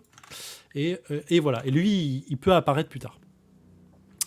Et du coup, je sais plus vraiment quoi faire de tout ça. J'ai l'impression d'être dans un brainstorm, de me dire ok, là ils sont sortis des égouts, je ne sais plus sur quoi les diriger. J'ai envie de les diriger sur la mafia, mais en vrai, je les vois pas, pas aller toquer à la porte du boss de la mafia et dire hey, on sait que t'es un membre du culte. Ok, les gars, vous êtes des gars du FBI, vous êtes obligés d'avoir des preuves et quelque chose. La sorcière, ils savent qui elle est, mais difficile d'aller la voir parce que elle a quand même des pouvoirs assez balèzes et c'est pas quelqu'un qu'on peut choper officiellement non plus. Elle connaît du monde, elle connaît le préfet et c'est un truc qui serait un peu difficile et ce serait bien dans le mood des PJ de faire de la merde. Le rapport mafia culte, c'est quoi pour le moment en fait, on a juste le boss de la mafia qui est officiellement dedans, qui sait pour qui il bosse. Il sait qu'il bosse pour un nazi. Il sait qu'il bosse pour un mec qui fait de la magie et il est OK avec ça. Mais on sait pas. Mais voilà. Lui, il veut du pouvoir. Hein, c'est la mafia. Il veut contrôler New York. On lui donne de plus en plus de pouvoir. En plus, à cette époque-là de New York, me semble-t-il qu'il n'y a qu'une seule famille qui contrôle vraiment tout l'État de Manhattan. Donc il y a un côté assez cool là-dessus. Et voilà. Le préfet de police, je sais pas trop quoi en faire. Je l'ai inventé entre guillemets pour avoir une soupape de contrôle des PJ. Dans le sens, s'il commence vraiment à faire de la merde au niveau officiel, lui peut intervenir pour dire au FBI, les gars, là vous êtes dans ma ville, donc vous allez arrêter de faire de la merde et mettre la pression sur les PJ. Dans un sens ou dans l'autre, hein, ça peut être intéressant. Dans un sens, vous faites de la merde, ou dans un sens, dans l'autre sens, vous commencez vraiment trop à casser les couilles sur le culte. Le politicien, je sais pas, je l'ai mis là en me disant qu'un politicien c'est toujours intelligent entre guillemets. Ça vaut de l'or dans le sens, il peut faire des trucs, il peut facilement accéder au Sénat, il peut accéder au président, il peut accéder à plein de choses. Voilà, si on veut avoir un truc, je me dis si un culte de magie ou un culte important veut se faire de la place, il est obligé d'avoir des policiers. Preuve d'implication de la mafia dans un raid, trafic d'objets précieux, vraiment de trucs, enlèvement de personnalité. Enlèvement d'une personnalité, c'est pas mal ça. Enlèvement d'une personnalité, c'est pas mal. On pense à quoi quand on pense à une personnalité? Pourquoi ça marche pas? Ah si, il faut que je le glisse, pardon. Enlever une personnalité.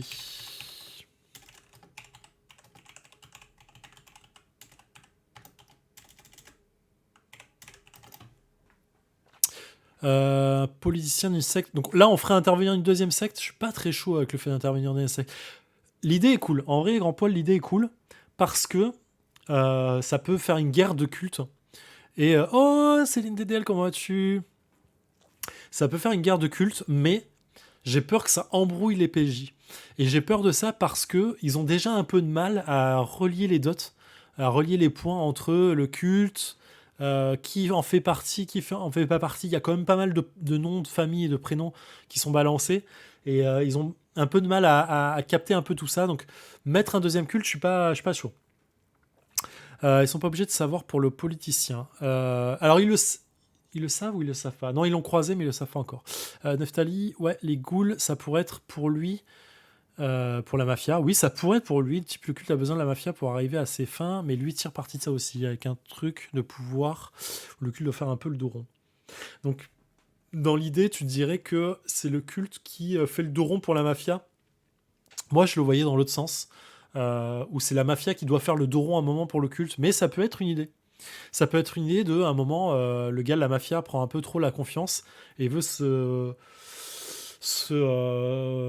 révolter. Le fait est que le bijoutier, c'est déjà un truc de on peut tuer nos membres sans problème. Et c'est un peu un moyen de pression interne.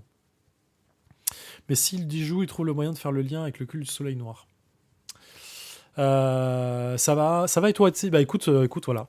Je viens de finir toute l'explication pendant 1 heure et demie de ce que j'avais en tête. Et du coup, là, on part un peu dans le brainstorm. Alors attends, tu me disais quoi, grand poil? Trouve une application de la mafia dans un raid. Ils sont pas obligés de savoir pour le sien. Et s'ils y jouent, ils trouvent moyen de faire le lien entre le culte avec le culte du soleil noir. Donc tu veux dire que on aurait la mafia qui enlève quelqu'un d'important, eux déjouent ça et en fait trouvent que la mafia a déjà un lien avec le culte. Ils savent plus ou moins que la mafia a un lien avec le culte. Ils ont vu des photos du boss de la mafia avec une petite montre à gousset qui ressemble étrangement à celle qu'ils ont déjà. Pourquoi? Et ça, je ne l'ai pas expliqué, c'est de ma faute.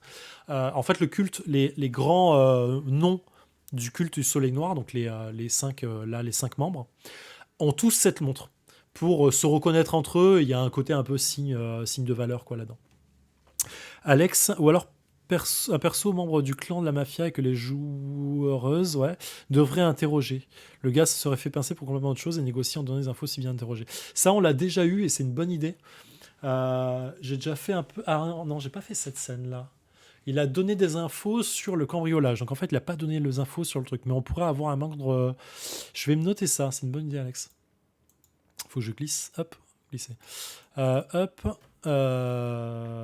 Donc mafieux haut placé, donc un capot, genre un capot de la mafia, se fait pécho et donne des infos sur le culte. Ça c'est pas mal, j'aime bien l'idée. Je sais pas on va pas, je sais pas ce qu'on va en faire ce soir. Je pense que ce soir je vais noter toutes vos idées, je vais les ressasser et dans le prochain stream qu'on fera comme ça, on fera ensemble le lien entre tout ça. Parce que là, la prochaine partie, elle est pas avant début juin. Mes joueurs partent en vacances et moi, j'ai eu des empêchements. Donc,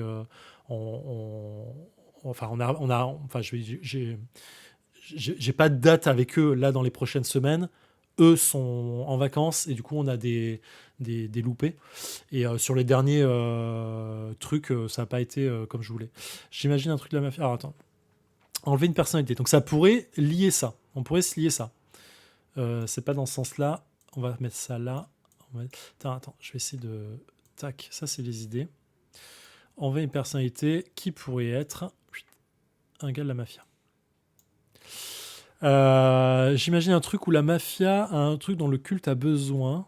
D'accord, pourquoi pas une pression sur le politicard. Le culte, malgré sa puissance mystique, doit faire face au réel le pouvoir de la mafia. Alors attention, hein, pour moi, la mafia est liée au culte. C'est-à-dire qu'en fait, ils sont OK entre eux tous, mais là, ton idée, ce serait de... à un moment, il y a un truc entre eux qui se passe mal. Possible politicien. Ah oui, d'accord. En fait, t'as la mafia qui a besoin de faire pression sur un truc perso avec le politicien. Le politicien n'est pas OK avec ça. Et le culte oblige le politicien à le faire pour se mettre bien avec la mafia. C'est un peu l'idée, Neftali. Ragondin, ils enlèvent Trump. Putain. Non, je refuse. Ah putain. Trump en goule, ça le fait ou pas? Avec sa mèche, ça le ferait. Il y a une théorie du complot vraiment délirante sur Trump qui prouve qu'il voyage dans le temps à cause d'un livre écrit en 1883. Franchement... Il y avait pas une théorie. Je crois qu'il y avait un bouquin qui avait été écrit comme ça sur la théorie que la Bible originelle hébraïque ou un truc comme ça était un voyage dans le temps des extraterrestres pour nous dire comment le monde allait mal partir, un truc comme ça. La mafia force comme ça le politicien à faire pression à son tour sur la police.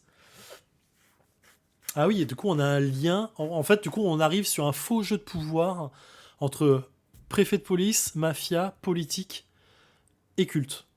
D'accord, ok. Je vois l'idée. Je vais me noter ça. Je suis pas sûr, mais il y a un truc à faire. C'est pas une décision que je veux. Pourquoi je prends ça? Hop, jeu de pouvoir entre. Tac, tac, tac. Jeu de pouvoir entre mafia.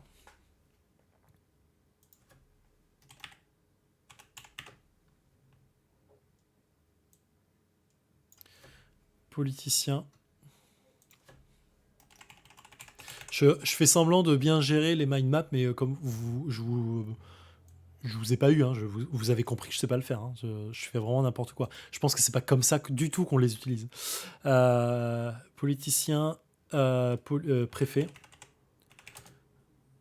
de police, et tout ça c'est relié au culte.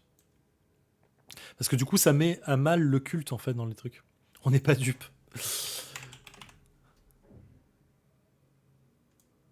Ah. Hop, clac. Clac. Et clac. Merci, merci Nathalie. Très gentil. Donc ça, c'est une autre idée, c'est pas mal. Ce qui peut être lié un peu avec ça, hein, parce que finalement, on a aussi des infos, enlever une personnalité. Enlever une personnalité qui pourrait être liée aux politiciens. Et du coup, liée à la mafia. Oh là là, ça fait genre c'est super intelligent, j'aime bien. Ouais, ça se relie et tout. Ok, on est pas mal. On est pas mal sur ça. Alors, à quoi sert l'armée de Ghoul? J'ai envie de dire. Oh, qu'est-ce que j'ai fait? Oh, je me suis fait peur. Putain. Armée de Ghoul. Objectif. Dis-moi de faire un truc avec le tournage d'un film avec la personne qui se fait enlever. Pourquoi tournage d'un film? Avec le tournage d'un film et la personne. Pourquoi le tournage d'un film? Ça vient d'où? Ah, c'est avec le truc de Baron Trump là? Ou le. Non. Non. Explique-moi. Je suis curieux. Pourquoi l'idée d'un tournage de film? L'armée de Ghoul, pourquoi? À quoi elle sert? En fait, j'ai envie de savoir, j'ai envie de me dire, j'ai créé ce truc, mais qu'est-ce que je vais en faire? Euh, qu'est-ce que le culte peut faire d'une armée de Ghoul? En vrai, elles vont jamais récupérer un truc Omet. Omet? Omet. Omet? Je l'ai pas. Hop. J'aime bien l'idée de l'armée de Ghoul. En fait, la façon dont je l'ai amené au PJ quand ils s'en sont sortis, c'était une façon de dire vous êtes plus en sécurité. Les gens, vous êtes connus du culte parce que la sorcière vous a vu et qu'elle est encore vivante. Donc elle sait que vous enquêtez sur eux. Elle a une armée de Ghoul à disposition. Ils peuvent se déplacer dans toute la ville. Donc, attention. Donc là, l'armée de Ghoul, c'est pour dissuader la mafia de vouloir trop. Non, là, vous partez tous un peu sur le côté dissension du culte. Mais s'il y a une dissension entre le culte, mes PJ, ils servent à rien.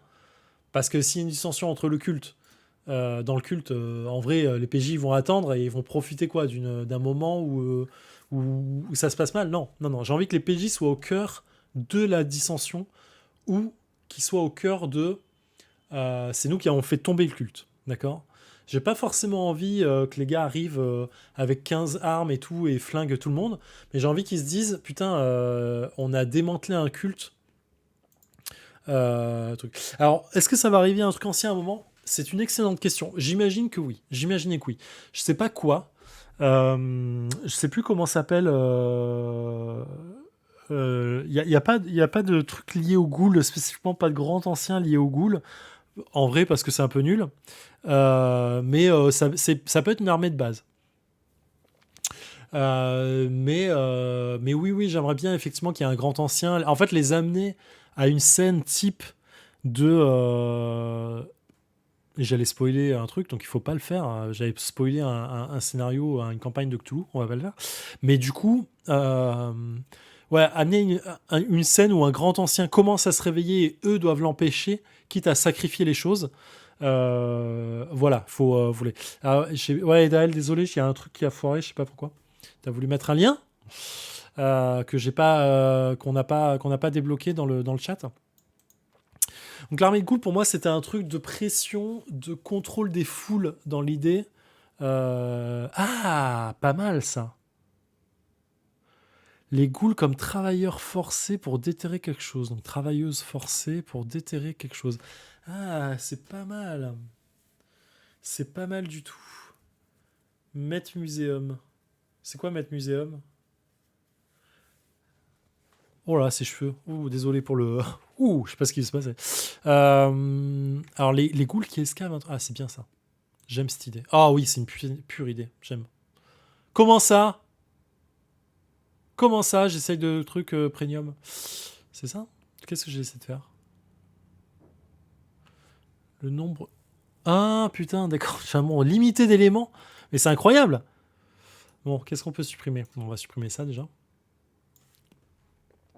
Alors en fait, je vous ai pas expliqué comment je pense un scénario. Du coup, c'est pas grave.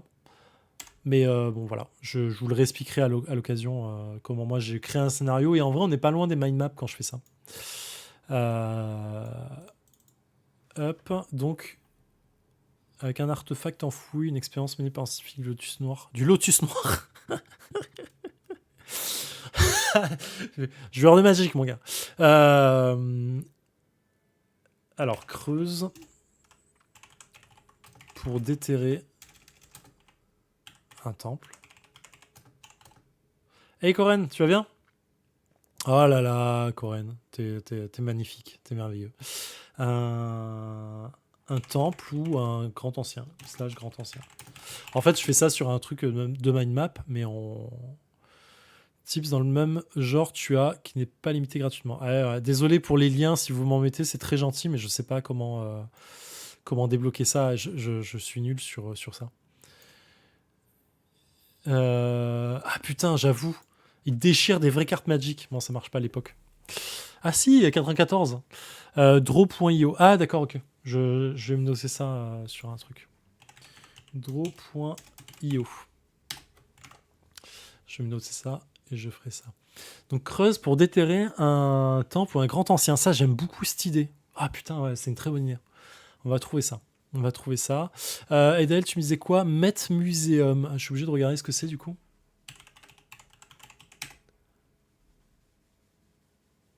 Museum of Art. Ah, Metropolitan Museum of Art. D'accord, ok. Mais du coup, pourquoi tu me disais ça, Eda? Excuse-moi. Récupérer un truc au maître. Ah, d'accord. Donc, ancien. Ah, attends, il y a un truc à faire parce que c'est stylé. Musée. Mettre muséum. Je vais me le mettre dans un coin là. C'est pas mal. C'est pas mal du tout. On va se mettre ça dans un coin. Hop. Donc, armée de ghouls qui creuse pour déterrer un temple ancien. Donc là, on a une idée générale de à quoi sert l'armée de ghouls. Elle pourrait servir donc, au contrôle des foules aussi. Hein. Putain, je sais vraiment pas cliquer. Hop. Très classique, genre... Ah oui, bah oui, évidemment. Contrôle des foules. Et peur. Putain, peur. Oh, je suis vulgaire. Peur sur les PJ. J'aime bien cette idée. On est pas mal. On est pas mal. que je vous proposerai par la suite, si on continue ce format-là, c'est carrément créer ensemble le prochain scénar. Je le fais jouer et je vous dis comment ça s'est passé et je vous fais écouter après le montage de comment le rapport s'est fait. Ce serait trop stylé, je pense. Il y a des temps pour constituer l'intérieur du melt. Ah, ok, d'accord, je savais pas. Je savais pas du tout et ça peut être très cool. Donc là, on est bien. Mais du coup, j'ai toujours pas mon idée de prochain scénar, les gars. Hein. Là, j'ai plein d'idées cool. Je vais effacer ça parce que je vais plus avoir de place. Est-ce que ça marche? Je fais ça. Hop. Les ghouls, la vie, ont creusé trop profondément. Vous savez ce qu'ils ont rêvé d'un ténèbre? L'ombre et la flamme. Patatum. J'avoue. Des petits hobbits qu'ils ont trouvé... qu'ils ont retrouvé dans le Met Museum. Donc là, je disais, j'ai toujours pas mon idée du prochain scénario. Parce que c'est là où je suis bloqué, en fait. C'est vraiment là où je suis bloqué. Donc ce que je vous proposerai, parce que là, ça va faire 2 heures, c'est lundi pro. Lundi pro, soit on fait ça lundi prochain. Je sais pas si Corinne, Grand Poil sont encore dans le chat. Mais si vous êtes dispo lundi prochain, pour qu'on continue les montagnes. Je serai assez chaud en vrai pour reprendre les montagnes lundi prochain. Si vous êtes là. Hop. C'est pas le lien mafia policien prochain scénario. On peut récapituler où ça en est dans le scénario pour imaginer la suite. Alors, là, ils viennent juste de sortir de l'asile. En fait, ce qu'il me faut pour la prochaine fois, pour le prochain scénario, c'est plein de pistes. Parce que j'ai une piste. Ouais, mais Arctung, je veux bien, mais ils ont rien trouvé qui les mène à ça, en fait. Et du coup, c'est un peu dangereux de le mettre en Deus Ex, de vous tomber dans Arctung. Alors, ça pourrait être un rêve. C'est un peu classique.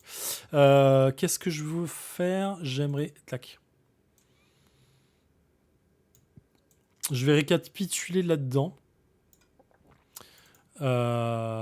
les pistes que j'ai. Ciao Alex, bonne soirée, des bises, prends soin de toi et prends soin de ta guitare. On fera la suite, c'est sûr. C'est un format qu'on va garder, je pense. Moi, j'aime bien faire ça. À défaut, ça me permet de parler tout seul, j'aime bien soliloquer. Puis scène qu'il envoie sur les îles à la recherche des corps du flashback. Ah, putain. Alors, attends. Plein d'idées là-dedans. Donc là, on a quoi? On a l'asile. L'asile, pourquoi je l'ai écrit comme ça, désolé. L'asile souterrain, ils l'ont. Ils savent ce que c'est. Donc ça, c'est une piste. Piste numéro 1. C'est ça. Piste numéro 2, la sorcière. Sorcière, ils savent qui elle est. Ils ont un nom, prénom, profession. Prénom.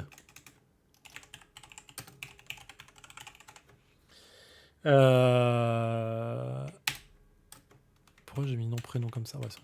3, ils ont le lien mafieux. Alors ça, je vais mettre des trucs pour dire ils l'ont, mais ils n'ont pas encore un truc officiel. Ils ont le corps d'une goule.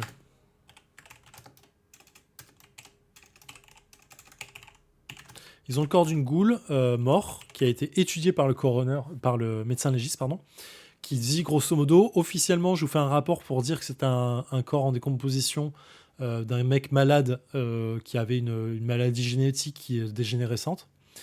Mais officieusement, je ne sais pas ce que c'est. C'est un mort qui marche. Je crois qu'il leur a dit ça ou un truc du genre. Donc ils ont le corps d'une goule mort. Et ils ont aussi la localisation d'une centaine, on va dire. Je pense qu'il y en aura plus de ghouls. Qu'est-ce qu'ils vont en faire? Donc là, on a tout ça. Ça, c'est les pistes qu'ils ont. Donc je sais pas en fait sur quoi ils vont partir la prochaine fois, parce que là, c'est un peu à leur envie. C'est eux qui vont commencer le scénario. Ils vont dire, écoute, on retourne à l'asile. Hop, toutes les forces de police, on retourne à l'asile.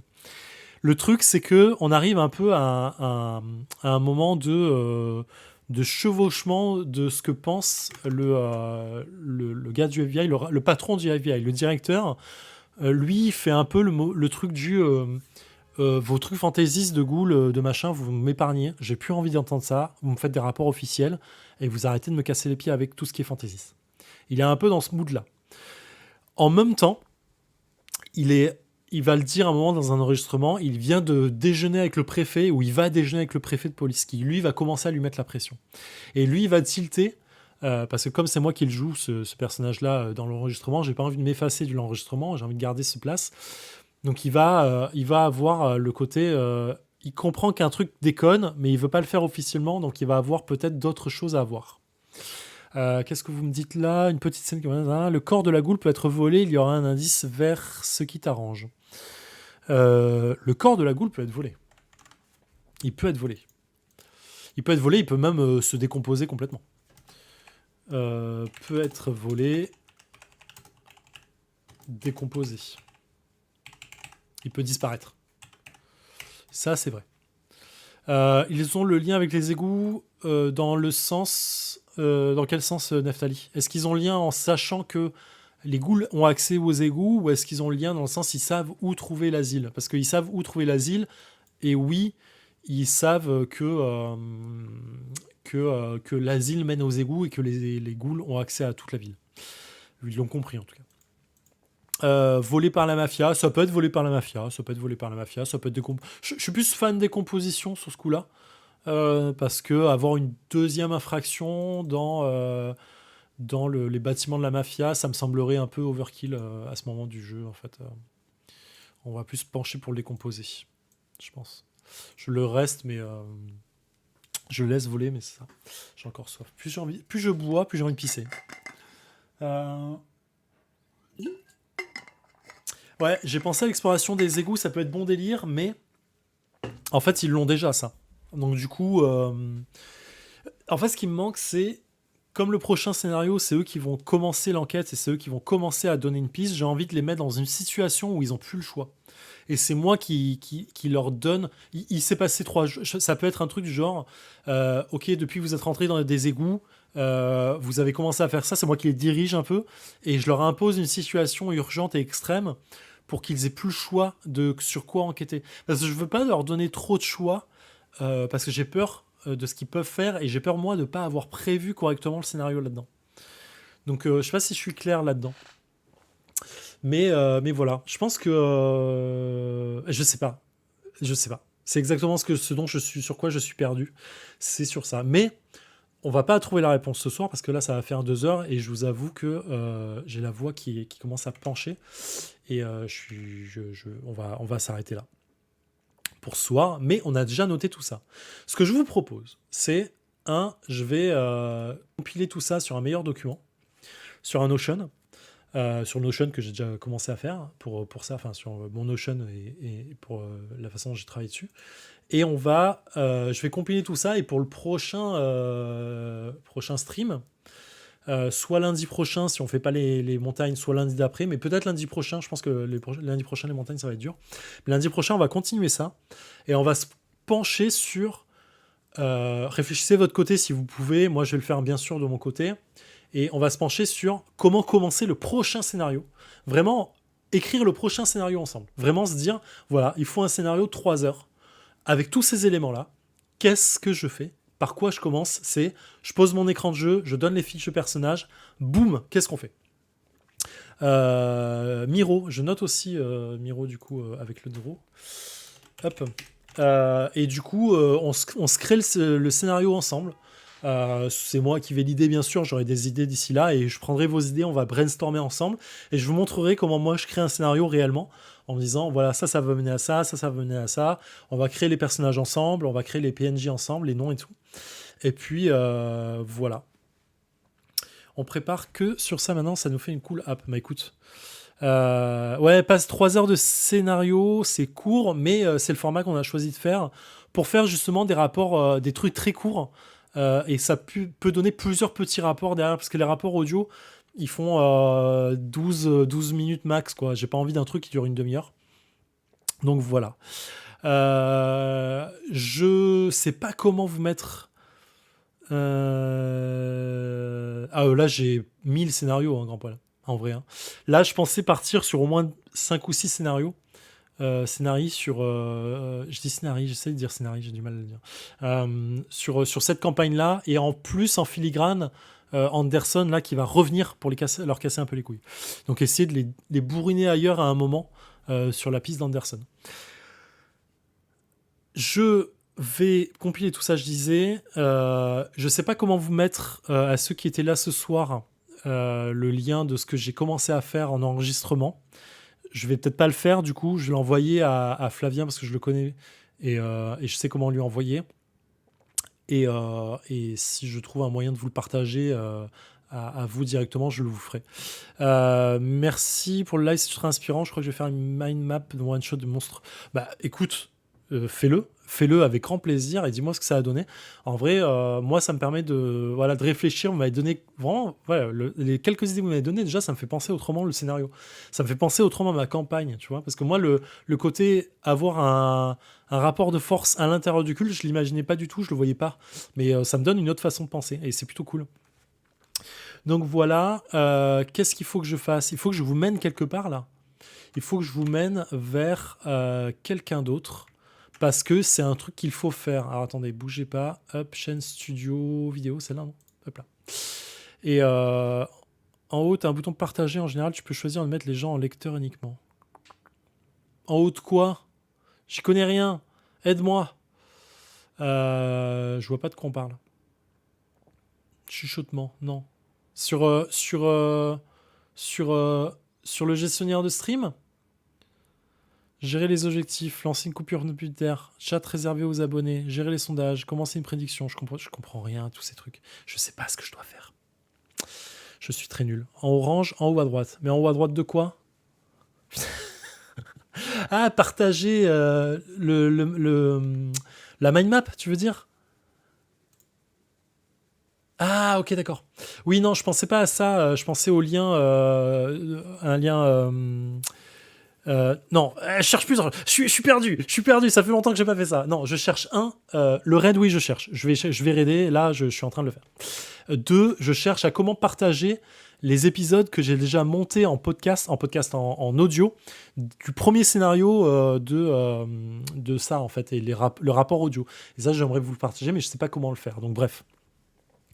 Je le ferai un moment, je trouverai un moyen de le faire, vous inquiétez pas. Via Discord, ouais, mais j'ai pas envie que tout le monde ait accès au Discord, comme ça. J'ai envie que ceux qui étaient sur le chat puissent avoir à le voir, et ainsi de suite. Je sais pas, je vais trouver un truc, vous inquiétez pas. Lancer un raid sur une chaîne, c'est ce que je fais. Ah bah, il y a Pénélope. Il y a Pénélope Gaming qui est en train de faire du board game, et je pense qu'on va aller vers elle. Je sais pas ce qu'elle est en train de faire.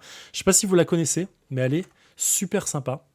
Je l'ai rencontrée il y a pas très longtemps, et c'est une personne adorable. En MP Twitch, éventuellement. C'est quoi, la prochaine fois, je ferai ça. Je préparerai un peu mieux le truc. Je ferai un meilleur plan. Je suis désolé, c'était à l'arrache et pas à l'arrache. J'avais envie de le faire depuis longtemps, mais je l'ai mal préparé. Mais bon, je vous enverrai ça. Et à la limite, si sur Discord, vous vous connaissez un peu entre vous, vous faites un groupe, je vous le mettrai là-dedans. En groupe privé, comme ça, vous pourrez... Tu peux créer une partie. Ouais, mais je ne peux pas le mettre sur Notion, l'enregistrement, parce que j'ai la version gratuite et que ça ne met pas tout. Ah, peut-être le lien. Je sais pas. Ouais, je vais trouver un truc. Vous inquiétez pas. Bref.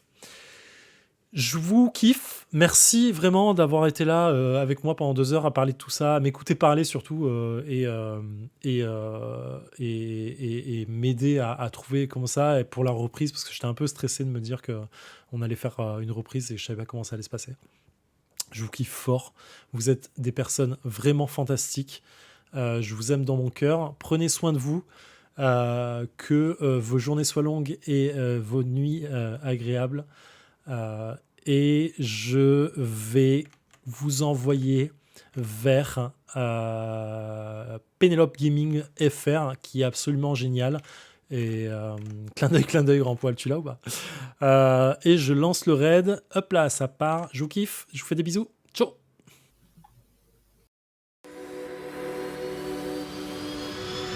Fin de transmission.